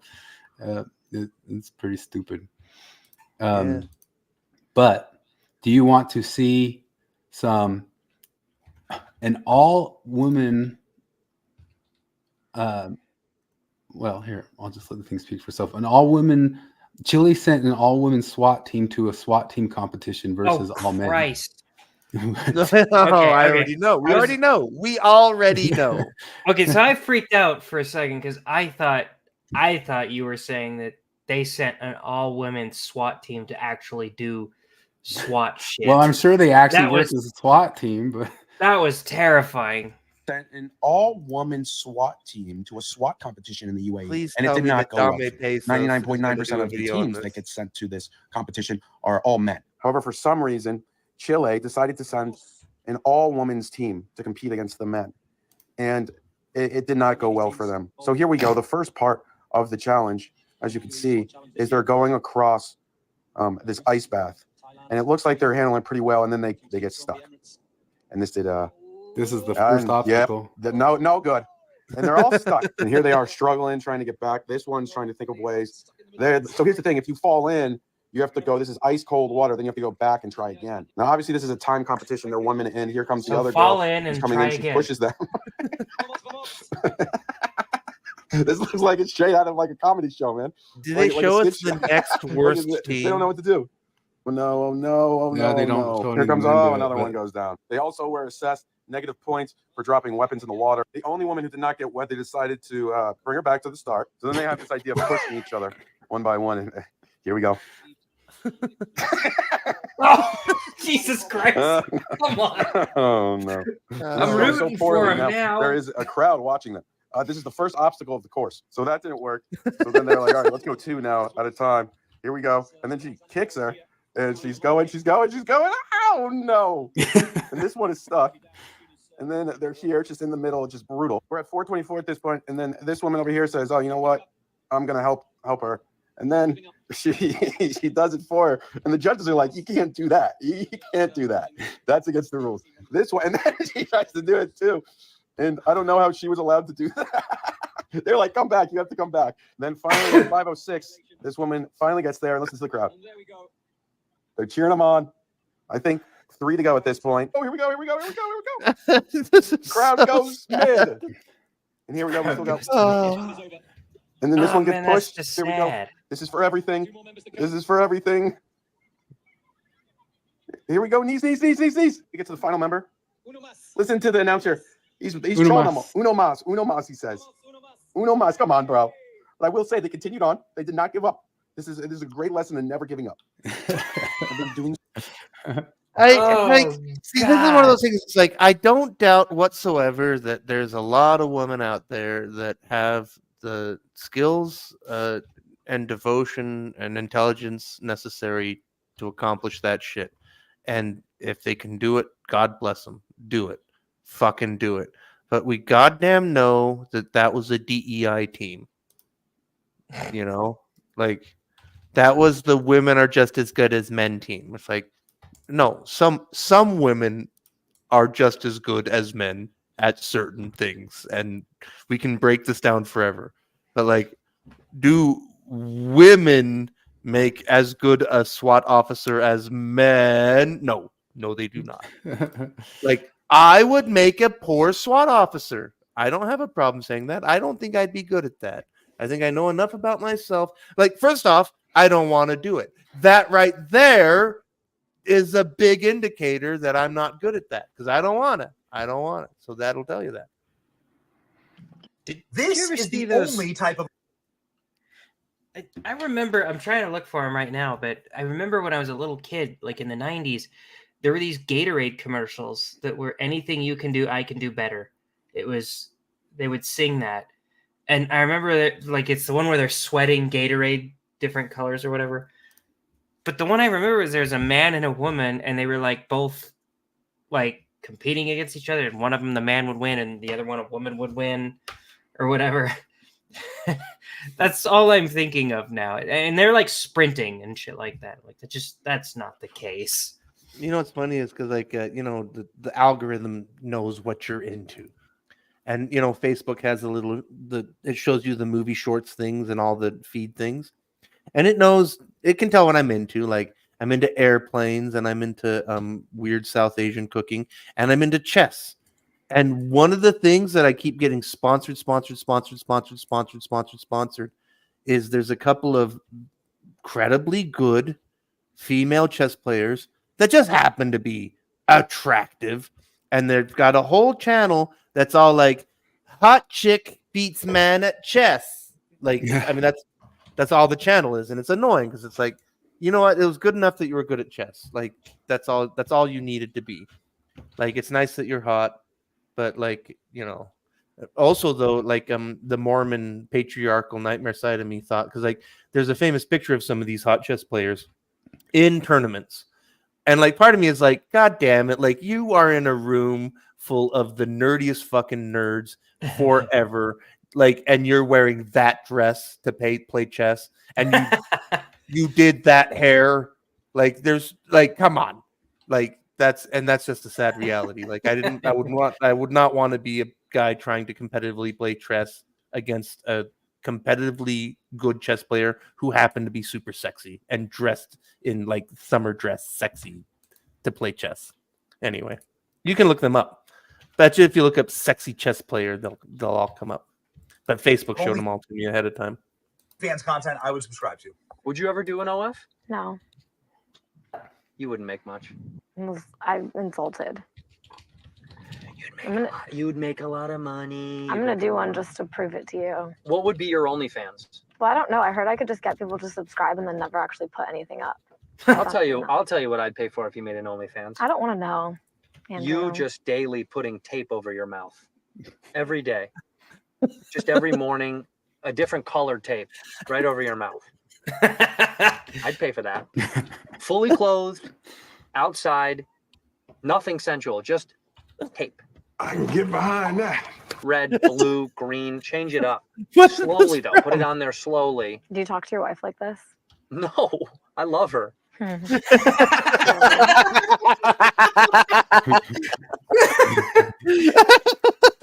that just some comedian guy? Yeah, it's Dan Soder. He's a comic. Oh, that's fucking brilliant. That's good. No. No, but that is the thing that like that all these wokey feminist types don't get, where it's like, you know, no, bitch. When we say that you're being bitchy and bossy, we don't dislike women. We dislike you.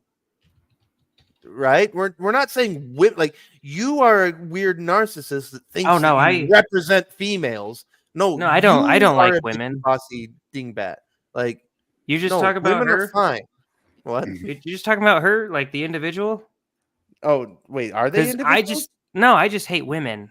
No, look, like all of them, every single one of them. That's what I mean. just remember when I was like 10 years old, and like we were playing Nintendo, and like a girl beat me at Nintendo, and then I was immediately like, I just want to rape. Like I can't take this. That's the only psychological place for me to go from here is just total patriarchal domination. That's all that I have inside my soul. Clip that. Oh God. So just real fast, this is the University of Virginia DEI department wants to remove Jefferson from the University of Virginia. But I think what's more interesting about that, because we know they're pulling crap like that all the time, but this is how much they're getting paid. UVA's highest paid DEI staff. Jesus. Martin N. Davidson, Senior Associate of Diversity Officer, $587,000. Kevin G. McDonald, DEI Community Partnership, $521,000. Tracy M. Downs, $405,000. Wait, what? This is the University of Virginia. These people, what they're up to. The only good thing they're doing right now is removing Jefferson from the University of Virginia. And they're getting paid $1,000 a year. The overhead of just the top 10 of them is like $2 million, more than $3 million. Senior Associate Dean of Global Chief Diversity Officer. They're paying these guys $3 million a year to decide to remove Jefferson from University of Virginia. To be extremely racist, and yeah, that's incredible. But it's gonna go away. That's part of one of the deals. Is like, how do you get rid of it if there's so much money in it? There's so much money being poured into it. From like, where did all those guys go? Because like Christopher Rufo just got all the DEI people terminated from that University of Florida. But like all these people, like what job do they go get if there's no other DEI jobs? Right? There's nothing. Well, yeah. I mean, like. What skills do they have? What are their skills? What's their skill set? I bet you they know how to. They know how to work. No, I guarantee they know how to work the meeting scheduling software on the, like that whole thing, where like everybody needs to be in a meeting. I know they know how to set up meetings. It's Excel. Right? That's all it is. Yeah, they know how to use Excel, kinda. Like, I mean, that's like there's a genuine skill to using the language, you know. I mean, it's a thing that anybody can use, but to be really good at it, like anything, you can practice. But like, yeah, what do they know? What do they know that other people don't know? Because the things that they apply are all magical beliefs. There's nowhere for them to go. There's nowhere to send. A lot of people say it's like a jobs program in itself, and that's yeah. But no, like, it is kind of funny. Like, I mean, when you think about like the supply and demand thing, where they're like, oh, we're trying to achieve equity in hiring. Okay, we need to hire a whole bunch of POCs. Okay, well, we need jobs. Well, what kind of job? How about diversity officer? Oh, okay, we need 13 diversity officers. Hey, guess what? We hired 13 POCs. You know, what are the odds?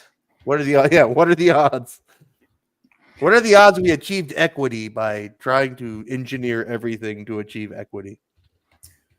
A couple just fast things to remember. There was a new study put out that far more women than previously considered to have dark triad psychopathy traits. Turns out. Way. You don't say. Steven Tyler was taken into court for sexual assault for a 50-year-old claim. And the 50-year-old claim was that he groped the girl in a telephone booth.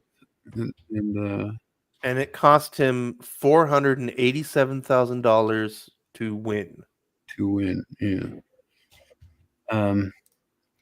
Oh, I was thinking about this earlier because, like, the Ballard guy, the Underground Railroad guy, whatever it is, you know who I'm talking about? Like Tim Ballard. Yeah. Isn't that so? That whole thing collapsed. Yeah. And then suddenly it just disappears from life. Nobody's talking about him anymore. Like you would think there would be at least be a story of like, holy shit, it turned out that it appears that this was all a coordinated conspiracy to take this guy down with lies. That's not a story. Isn't that amazing how that part isn't a story at all? The whole thing collapsed and like, yeah. We're not going to account for any of that. We're just going to bury our heads in the sand, push it under the rug. Yeah. I got a home math because I always do. Or home math. There's a girl who went on a date with a guy who was a gentleman to her, and it blew her mind. Do you want to watch her react to it? Yes, I do. You want to see that one? Yeah, let's do that one first. Save the home math for last. Okie dokie. Here it comes. How long is it? Oh, it's 3 minutes, but I don't know. I see things like this and Listen, he took me back to his house, not because he wanted to do anything, because he wanted to show me the renovations he's doing in his basement. You don't go to basements on a first date, Reagan. I know, but he had barn doors. He was making a whole other apartment all by himself. He bought this house. And he has a car. And it's nice. And his car, did you see his car? No. It's brand new. It's a 2021 SUV. It's beautiful. It has a screen in it. Yeah. Forget about like everything else, and I was just like, wow, I could start living like this.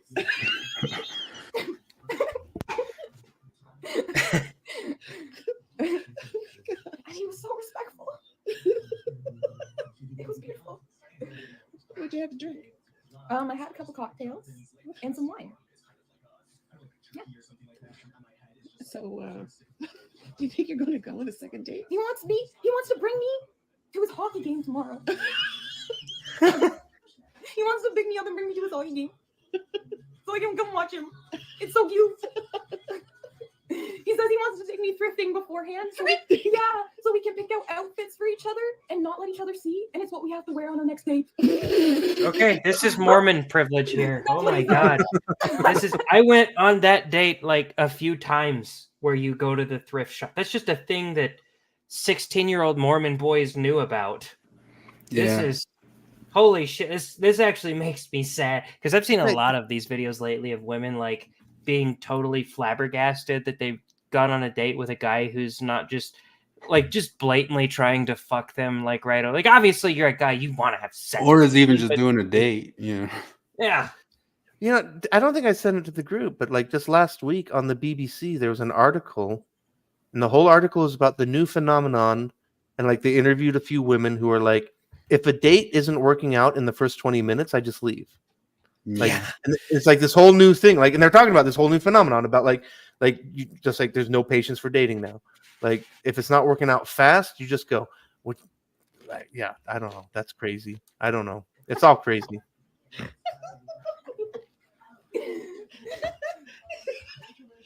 This was like a pretty good first date, Reagan. It's my first white guy. So it's my first white guy.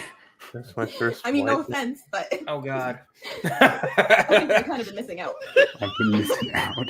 He has a house at 25 years old. I'm only 22, and I don't know what I'm doing. But I think I might want to move in.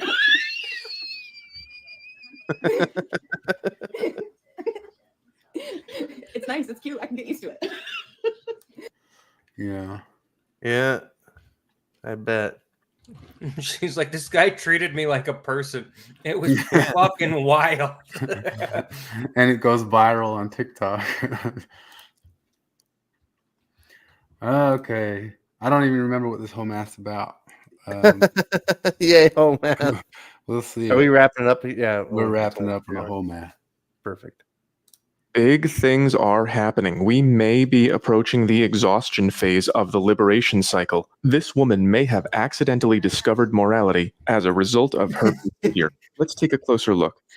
If we all collectively ignore men, stop dating, stop giving them any time of day, not chatting with men, not flirting with men, not kissing, not being intimate with men, do you think they will all come around and start doing like courtship and stuff? I would like to see this being done in a trial. Well, good news. We already had a trial. It was called Civilization, and it's gone now. You said that you didn't like it because you couldn't be naked outside all the time, and now you can. And I guess you don't like that either, since you're being treated as a commodity. This idea that you're expressing, what if we don't just throw ourselves at men all the time? We used to call that gender roles. You said they were oppressive. You wanted to make progress by becoming liberated so you could do whatever you wanted, and it didn't turn out to be much fun for you, which we kind of told you already. These men bring a new girl every day. She means these men, not these. There is no shortage of women giving men a chance. There's a pretty big shortage right here. So if we all just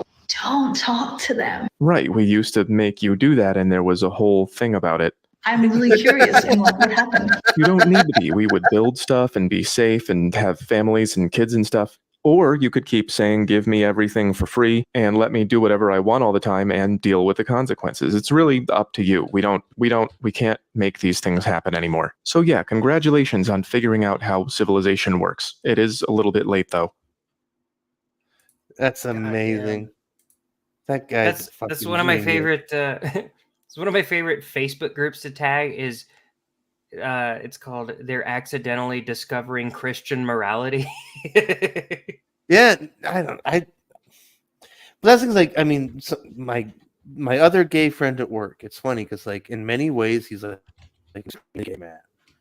And he goes to the big gay sex parties and he's very gay. But like in other ways, like he's extremely based. Like there's a lot of stuff where like he sees through some of the like queer shit. Like it's an interesting bag with him. Like he said a few things with me where he's like he's like fair, like I don't know. I just hear him learning things where he's like, you know, he says like, I've learned my lesson about dating older men.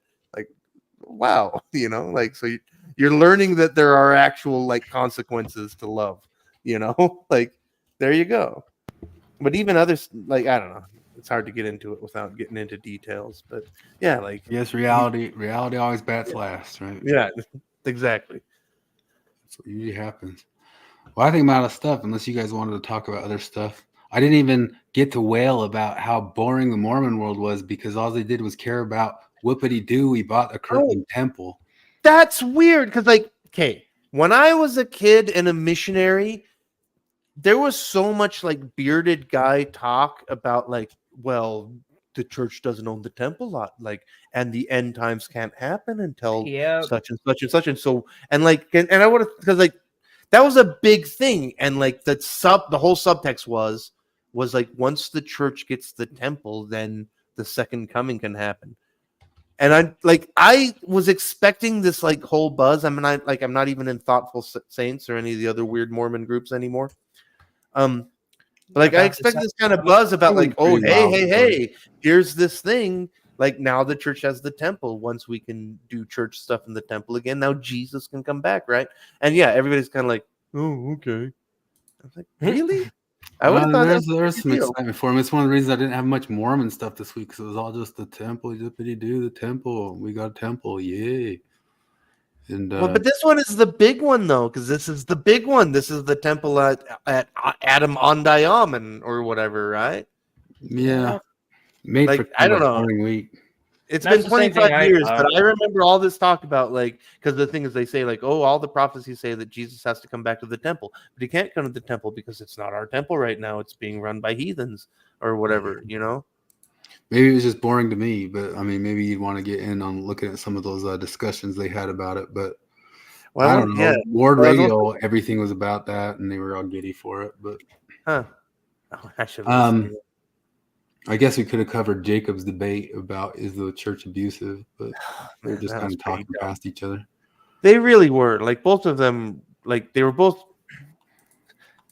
It's my whole thing where, like, they both are making the mistake of thinking that the church is special. One thinks that the church is especially good about this stuff, and one thinks that the church is especially bad about this stuff. It's just another organization, yeah. Like, it's just another organization. Exactly, yeah. Well, alrighty. I guess we covered that. That was Mormon crap this week. Like 10 seconds at the beginning, 10 seconds at the end. So we didn't really get like boring Mormon I guess crap. it's called Dan Pretty McCullough. momentous occasion. Nuance Ho was funny. Yeah. No, like, legitimately, like, congratulations, Kara. That was a good joke. Yeah. It was relevant, and I thought it was funny. Well, all right. I guess we covered what happened this week. We didn't touch on any of the Trump Super Tuesday stuff, I guess. Oh yeah, dude, I think Trump will be president. Is that what's going to happen? I don't Probably. know. The thing is, because, like, my unless dad, they make it illegal. For weeks, my dad calls me up and he's like, "Well, what's going to happen if Trump is president?" I'm like, "Dad, he was already president. We know what happens. Just the same old bullshit. Like, imagine that a giant douche is president. Now imagine that it's a turd sandwich. What's the difference?"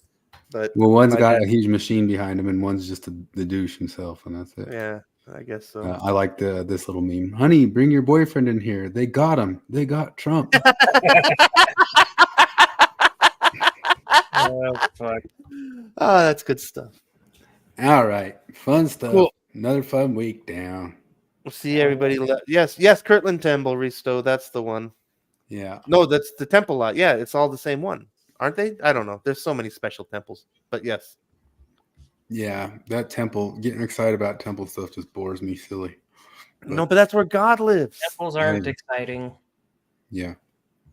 Anyway. Oh, wait. Oh, I don't have the meme.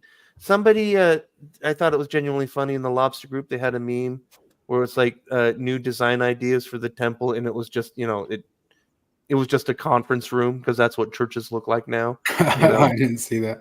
Oh yeah, it was good. Alrighty. All right. Fun times. Go out and have the adventure of your life. Okay. Mm-hmm. Laters.